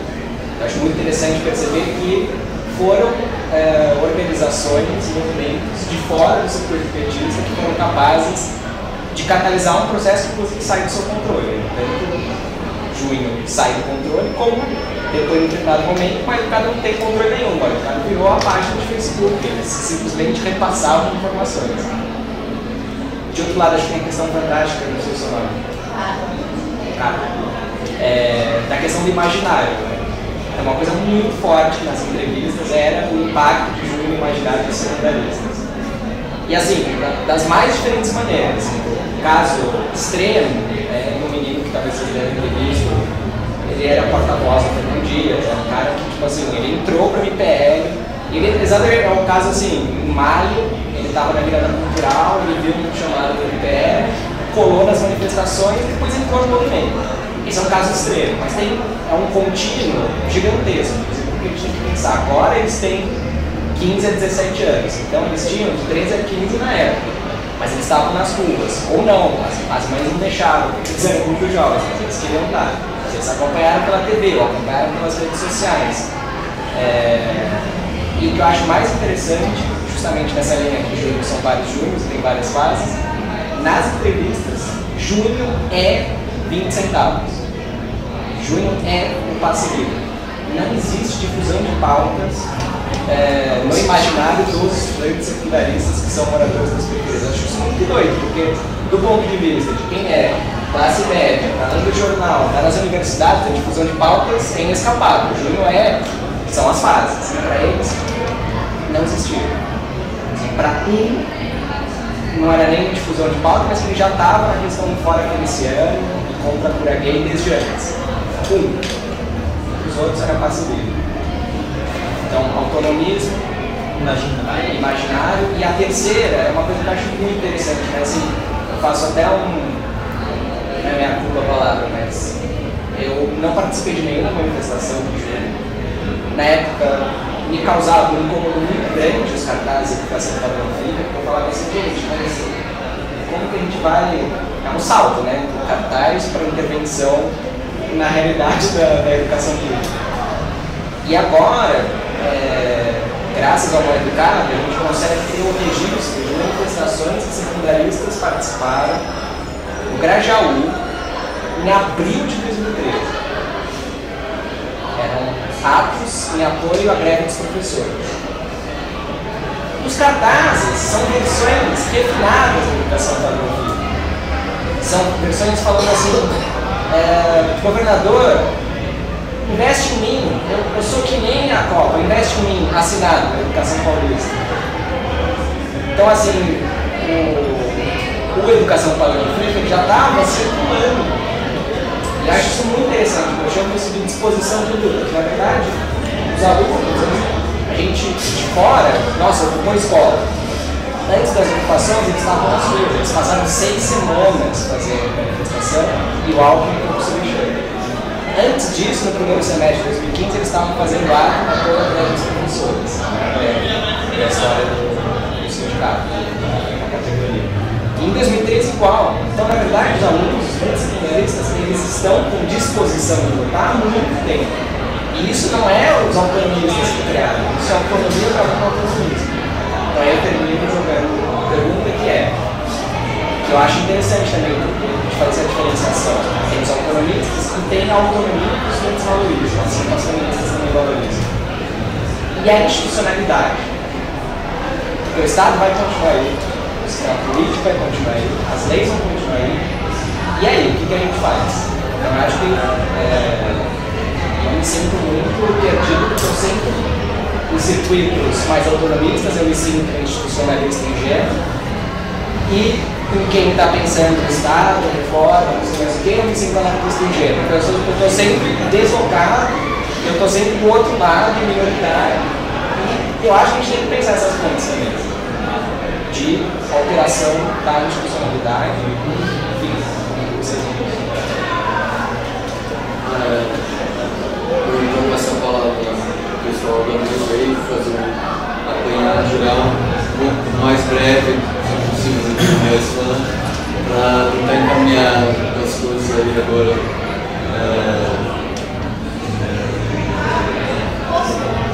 Porque eu sei se faço as coisas. Isso, aí volta. E aí eu vou fazer de trás para frente também. Eu achei muito bacana você falou dos cartazes do estudante ser mais refinado do que o do outro, porque a minha opinião pessoal é de que essa manifestação dos secundaristas agora é uma evolução do que aconteceu no de 2015. Para mim, está um degrau a mais. E com relação a esse lance de a gente estava conversando até aqui antes, que eu sinto que a gente está numa fase de transição, que eu faço uma analogia muito com a adolescência, que é um saco a adolescência. Você não é mais criança, você ainda não é adulto, você quer aquela coisa do adulto que pode tudo, mas você não pode. É uma fase de transição horrível, seu corpo está mudando, está tudo mudando, você não sabe o que fazer. Para mim, a gente está vivendo isso, vai ficar isso por um tempo, e não vai ser do jeito que a gente quer, que a gente achar legal, mas a gente tem que continuar buscando esse outro nível. Vai ser estranho, vai ser ruim, vai precisar da instituição em certos momentos, vai ter que lutar contra ela em outros, e não vai ter jeito, não vai ser legal, mas a gente vai ter que passar por essa fase de transição. Então eu vejo muito desse jeito. E em relação, foi muito legal de falar das mídias e dessas novas formas, porque eu acompanhei junto com eles pelas mídias sociais, porque o pouco que noticiava na TV era daquela maneira que a gente sabe, super tendenciosa. Então, se não fosse essas novas formas de comunicação, esses novos espaços, eu não teria acesso a esse tipo de informação. Por isso, é essencial o que está acontecendo hoje. E os rolezinhos, nossa, para mim foi algo de um impacto muito grande. Ver, nossa, eles estão lá fazendo rolezinho no shopping. É muito estimulante. E aí, a juventude que eu estou falando é essa proativa, buscando mais direitos, que está ocupando a escola, que está fazendo rolezinho, que está. Porque para mim, assim, gente nova que está defendendo o Bolsonaro, não é juventude, sei lá, é um velho com pouca idade, não sei. Mas eu sou muito radical também.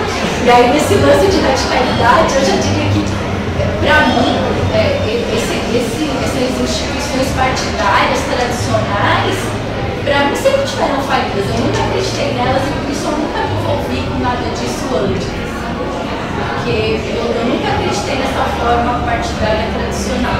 E eu acho que talvez agora muito mais gente está também não acreditando, então talvez seja mesmo um momento de maior falência, assim, porque talvez menos gente enxergue os partidos como uma forma legítima de representação das vontades da população. Não sei se eu esqueci de alguma coisa, mas era mais acompanhado em geral. Bom, aqui colocar por pontos, assim, tentando ser bastante sintético, Antônio.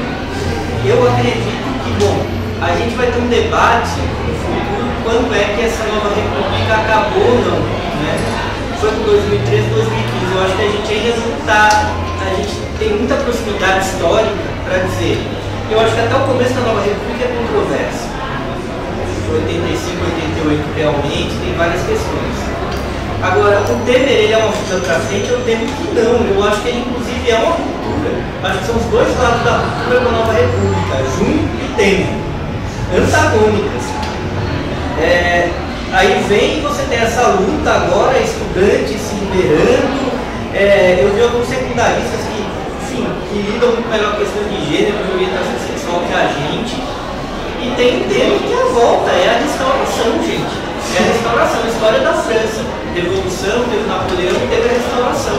É a tentativa de fazer as coisas voltarem a ser como antes, quando elas não têm mais como voltarem a ser como antes. Esse que é o detalhe, o Temer é essa coisa, o Temer é o anti-Júlio, ele simboliza isso não só pela destituição da presidenta, mas pelo que ele implica como processo. E o James coloca, modelo partidário chegou no limite, modelo partidário que é uma criação medieval, começa no Sacro Império, como no Germânico, com a disputa entre o partido do Papa e do Imperador, os Guelfos contra os Ribeirinhos, que provocaram a desgraça na modelo de Alighieri. Se pesquisar a biografia do Alighieri vai ver que começou ali, começou errado. Aí começa na Revolução Francesa os advogados da burguesia com os advogados da aristocracia criando um moderno modelo partidário, advogado de um lado do outro, disputando o parlamento, para ver quem ficava com os espólios, no espólio da França pós-revolucionária. E sim, o modelo partidário é uma desgraça, eu acho que ele nunca funcionou bem. Ele sempre foi um jeito de você capturar a política da praça pública, mas os partidos políticos, até o neoliberalismo, bem ou mal, eram assembleiinhas que brigavam entre si. Os partidos eles se tornaram empresas familiares e com dono pessoal. Gente, qual é o partido hoje que não tem dono? O partido tal é de fulano, de fulana. É tudo um bando de empresa, inclusive empresa familiar, no sentido mais assim, profundo e antigo da ordem. Então, se o modelo partidário nunca foi algo bom, essa coisa que o partido político virou no neoliberalismo brasileiro, isso não tem mais jeito. Quem sabe que é um partido político aqui, quem já viu, quem já vivenciou, quem militou, as dificuldades imensas de fazer qualquer coisa. Quando você se mexe lá dentro, nunca fui filiado no partido, mas já trabalhei com Costa no mandato parlamentar e em junho eu estava lá na Alesp caminhando denúncia de violação dos direitos humanos, chegavam os governadores. Mas a dificuldade, às vezes, quando a gente se mexe sem caranguejo, a gente anda pro lado. A gente sabia da dificuldade que a gente tinha na Alesp, tendo um órgão de combate ao racismo, para a gente conseguir protocolar um texto denunciando racismo. Né? A gente fez em Istambul, pela escaramuça que os caras descobriram de um aquilo. Qual juventude é isso? Depende assim, do ponto de vista, James. Porque a juventude é um valor positivo para você? Eu acho que não. Na minha opinião pessoal, para mim, a velhice é uma virtude. Agora, se você toma a juventude como algo positivo, né, eu diria para você, pelo seu ponto de vista, esse pessoal jovem que gosta do Bolsonaro é velho, pelo seu ponto de vista, usando os seus recursos simbólicos, porque tem uma diferença entre ser e devir. Né? Então, quer dizer, você pode ser jovem, ser devem jovem, né?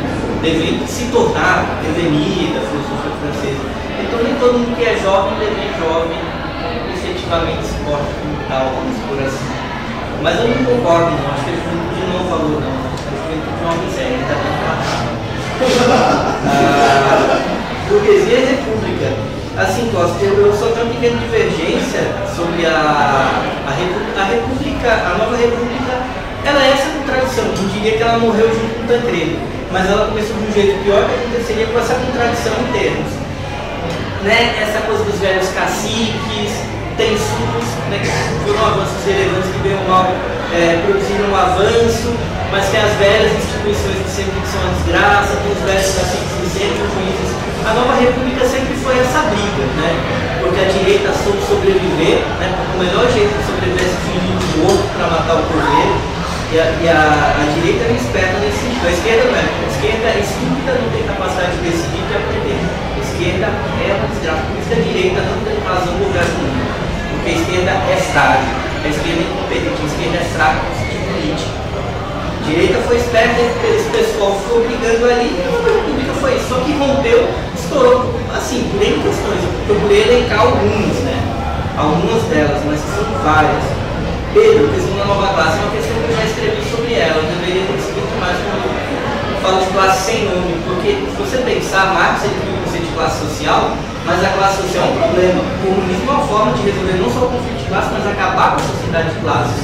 Eu acho que essa classe que emergiu do livro, da maneira dela, ela escapa das classificações de classe que tentaram dar, porque todo mundo quis dar um nome para ela, mas essa classe, alguém perguntou para ela qual é o nome dela, ela nunca se aceitou se rotular, por isso que eu chamo de classe sem nome. Porque você só pode ser objeto de uma ordem se você tem um nome. E essa classe, ela é insubmissa. Por isso que, inclusive, a própria esquerda eles registram e falar, não, você é nova classe média, você é nova classe trabalhadora, você é classe C. Porque quando você rotula alguém, quando você ganha um nome, é uma forma de te controlar.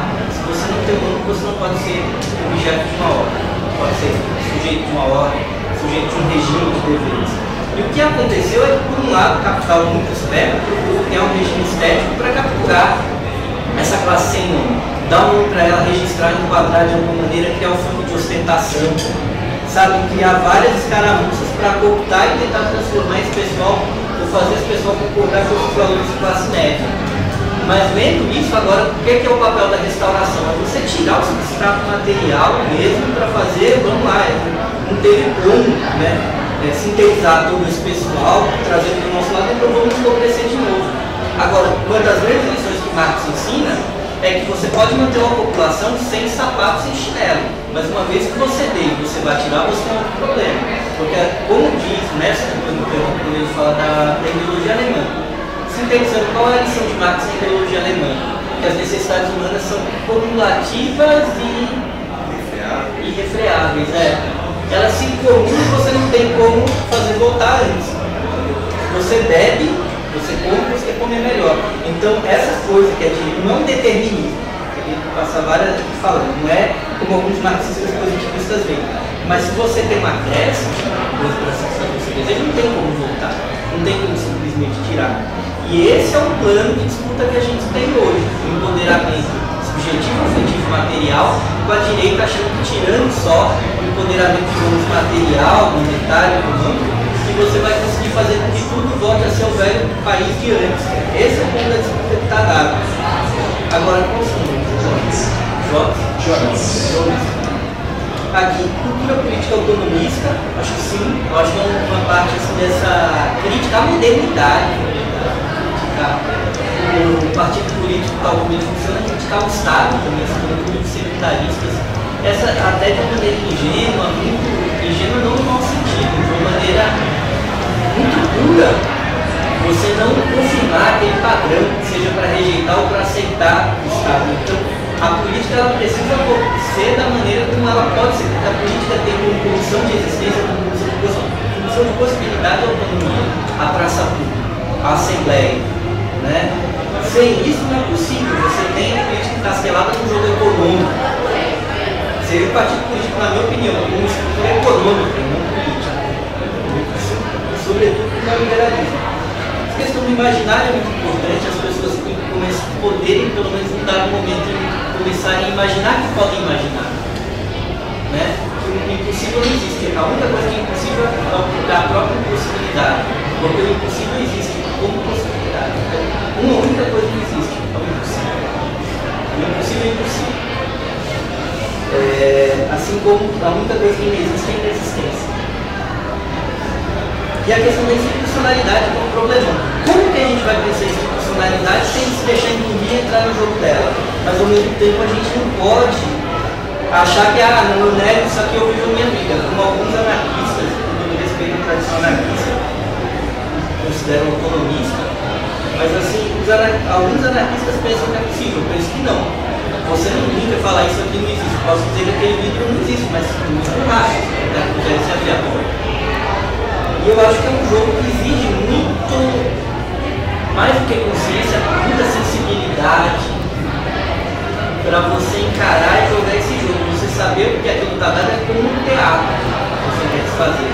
É uma luta que te põe numa zona de conflito, numa situação que exige que você seja seguro. Não negar e achar que é uma brincadeira, mas não cair naquele jogo também e começar a ver como é divertido, como aquilo pode te trazer muito, porque aí você vai ser inevitavelmente capturado. Eu penso nisso, a gente tem que participar assim, de eleições, do que for chamado aí, sem cair nessa ilusão, deixar claro, desmistificar isso, né? Encarar aquilo acontece, né? Nesse nosso momento histórico, mas sem mistificação para não cair naquele jogo. Né? Acho que é um pouco difícil, um desafio difícil, mas se a gente encarar ele, tá perdido. Só não vou conseguir tocar em todos os pontos, né? Mas alguns dos pontos eu acho que eu concordo com essa imagem que o Temer eu acho que 2013. 2013 é fundamentalmente um choque democratizante na política brasileira. É uma demanda por uma democracia de verdade, por uma democracia radical que não cabia nos nossos consensos, nas nossas matrizes de relações, não cabia nos nossos partidos, na relação de sociedade civil e Estado. Então ele foi um batismo político para uma geração que eu acho que a fala é fundamental, me lembrou muito nesse carnaval. Eu estava no bloco, estava andando no bairro na Barra Funda, tinha uma senhorinha passando. Ela começou a olhar todas aquelas pessoas na rua, né? E era um bloco bastante democrático, bastante respeitoso ao bairro, às tradições do bloco do bairro, na Barra Funda. E ela falou, existe carnaval? Eu falei, não é carnaval. Ela falou, mas desse carnaval eu gosto. Esse carnaval, então, que é de fato que respeita o seu bairro, que é na rua, que te faz tomar conta. E é dessa política que eu gosto, esse foi o sinal que ajuda. Você pode ter outras políticas que as pessoas de fato se comuniquem. O governo Temer é exatamente a tentativa de sobreviver, infelizmente, potencialmente vitoriosa, porque esse é um país brutal e violento, dos últimos suspiros do que há de mais conservador no nosso sistema político, que em grande medida, em grande parte da sua tônica, do seu conteúdo, perdura desde sempre. E perdurou durante o partido do governo dos trabalhadores. Se aliou a boa parte dessas forças para conseguir governar. Quanto à classe do lulismo, eu acho essa nova classe, né, eu acho que é uma questão fundamental que a gente tem que se colocar. E eu acho que uma tradição autoritária na esquerda brasileira também de entender o pobre só como pobre organizado. A esquerda só sabe lidar fundamentalmente com aquele pobre organizado, e sobretudo com o modelo do pobre organizado. Pobre, homem, branco, industrial, organizado no sindicato. Óbvio que nós tivemos uma ampliação desse modelo com as lutas constituintes, o Partido dos Trabalhadores aponta para outros sentidos, novos partidos de esquerda tentam apontar para outros sentidos, mas os partidos políticos brasileiros só tiveram conforto em lidar com esse tipo de perspectiva. Então, por exemplo, assim, a família constituída por uma mulher e seus filhos, evangélicos na periferia, é incompreensível no imaginário dessa esquerda tradicional. Só aparece enquanto conservador. Aí vira como aí tem que se buscar todo o desvirtuamento democrático. São os evangélicos, é televisão, é isso e aquilo. Então, eu acho que, de fato, historicamente, a esquerda desprezou as histórias de vidas reais da população mais pobre brasileira, que não fosse esse pobre organizado que ela sabe lidar, que ela sabe dialogar, que ela sabe incorporar e por aí vai. Esse é o desafio, eu acho, de uma esquerda pós-emergência desses novos atores que agora têm acesso a mais consumo, têm acesso a novos discursos, têm acesso a novos meios de comunicação, sejam eles organizados de outras formas, esses novos modelos da periferia, sejam aqueles que estão buscando problemas pragmáticos de resolução da sua vida cotidiana e sentido para suas vidas em discursos que não são aqueles que a esquerda gosta e sabe lidar. Então, como é que a gente trata dignamente essas histórias de vida, sem tratá-las como desvirtuação, sem tratar a maioria das quer dizer, 2013 não está isolado dessas dinâmicas complexas da sociedade brasileira, né? A disseminação das igrejas evangélicas na periferia, a permanência de uma mídia altamente controlada. A gente não falou de Lava Jato aqui, estranhamente, que acho que também diz muito sobre as perspectivas de onde a gente vai partir, também um abalo sísmico nos consensos brasileiros, que talvez, nas leituras mais otimistas, talvez ataque de fato o coração do PMDBismo do Brasil, né? Caso se avance no cancelamento dessas figuras associadas a esse centrão conservador articulador da política brasileira desde sempre. Então, talvez, por vias não democráticas, por vias não legais, por vias que ferem o Estado de Direito, não estou fazendo celebração nessas vias, no final das contas, parte desse sistema político também se rompa por esse espírito de Lava Jato. A Lava Jato também é, em uma certa medida, fruto de chumbo, fruto dessa profunda desconfiança das elites estabelecidas. Com relação, tanto a James, com relação ao partido, juventude não existe. Juventude é uma criação do século XIX, do século XX. É uma criação. Antes as pessoas eram crianças ou adultos. Depois foi se esticando a idade escolar, foi se esticando dentro de uma classe média que podia dar mais tempo de cuidar dos filhos. Foi criada essa categoria, que foi muito bem explorada evidentemente pelo mercado publicitário. Agora, ela existe enquanto categoria de marginal, mas ela é uma categoria de estudo. Eu acho que ela não pode ser em si uma categoria política, um conteúdo, porque ela não significa de vazio, você coloca qualquer coisa nisso. Ela não te orienta nos campos políticos. Porém, as pessoas pensam com essa categoria. Quando as pessoas começam a pensar com essa categoria, ela começa a ficar verdadeira. Então, talvez, o projeto de esquerda tenha que dar uma resposta para essa categoria. As pessoas pensam com ela, é um instrumento de reflexão. A questão do partido, eu acho que essa é a grande questão da nossa geração. Eu acho que outras gerações lidaram com outras dicotomias, reforma e revolução, no Brasil, a utilização dos meios que a ditadura permitia, os meios legais, limitados, o MDB, o Congresso semi-aberto ou guerrilha armada. Hoje eu acho que a grande questão para a esquerda global é a questão da mediação.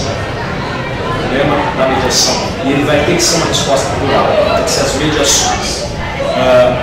Então, nessa disputa entre autonomia e institucionalidade, a única coisa que eu tenho certeza é que nenhum dos dois vai sobreviver enquanto resposta totalizante para as demandas democráticas da nossa sociedade. Isso não é um problema brasileiro, isso é um problema mundial.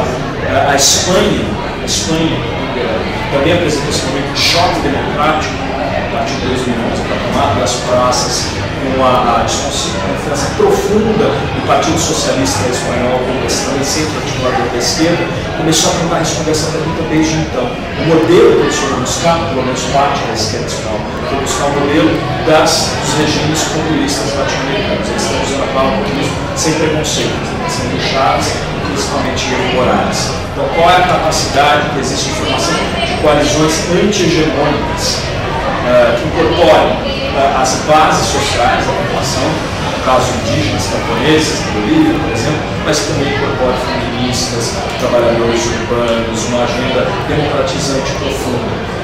Essa é a aposta do Podemos, que se escreve enquanto partido do movimento. Porém, é um partido do movimento com traços leninistas. É uma organização dessa heterogeneidade, então eles tentam quebrar com essa ideia, dessa ideia do oprimido universal, pessoal branco, trabalhador industrial, com essa pluralidade, porém com palavras fortes emitidas por um centro forte. São essas lideranças, Pablo, etc. E o partido, que se vê como novos eleitos do novo tempo, de alguma forma. Os estudantes do Chile estão tentando as mesmas coisas. Os estudantes chilenos têm um dilema profundo entre o autonomismo, para continuar a volta dos pinguins, a volta dos universitários, e uma incorporação dos partidos esquerdos. Nos Estados Unidos, o Partido Democrata agora, vão chegar na decisão da Hillary, mas houve um amplo movimento à esquerda do partido,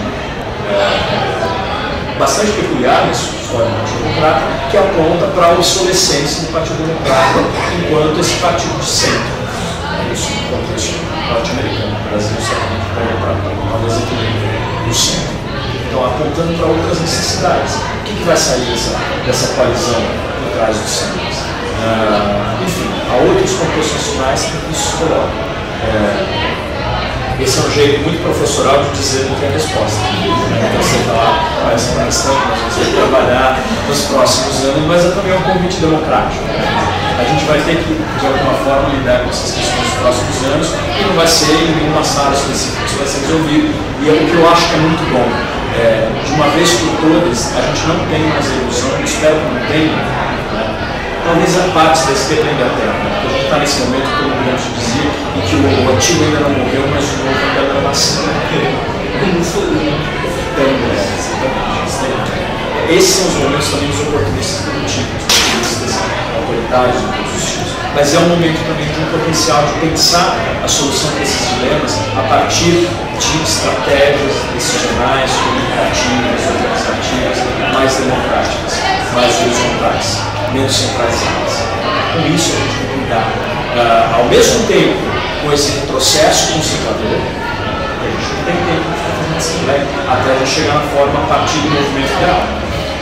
Os problemas estão aqui, então hoje. Mas ao mesmo tempo, sabendo que as estratégias hierárquicas, autoritárias, da assembleia tradicional, que vem desse repertório tradicional da esquerda, não dão respostas eficientes para os dilemas políticos do nosso tempo.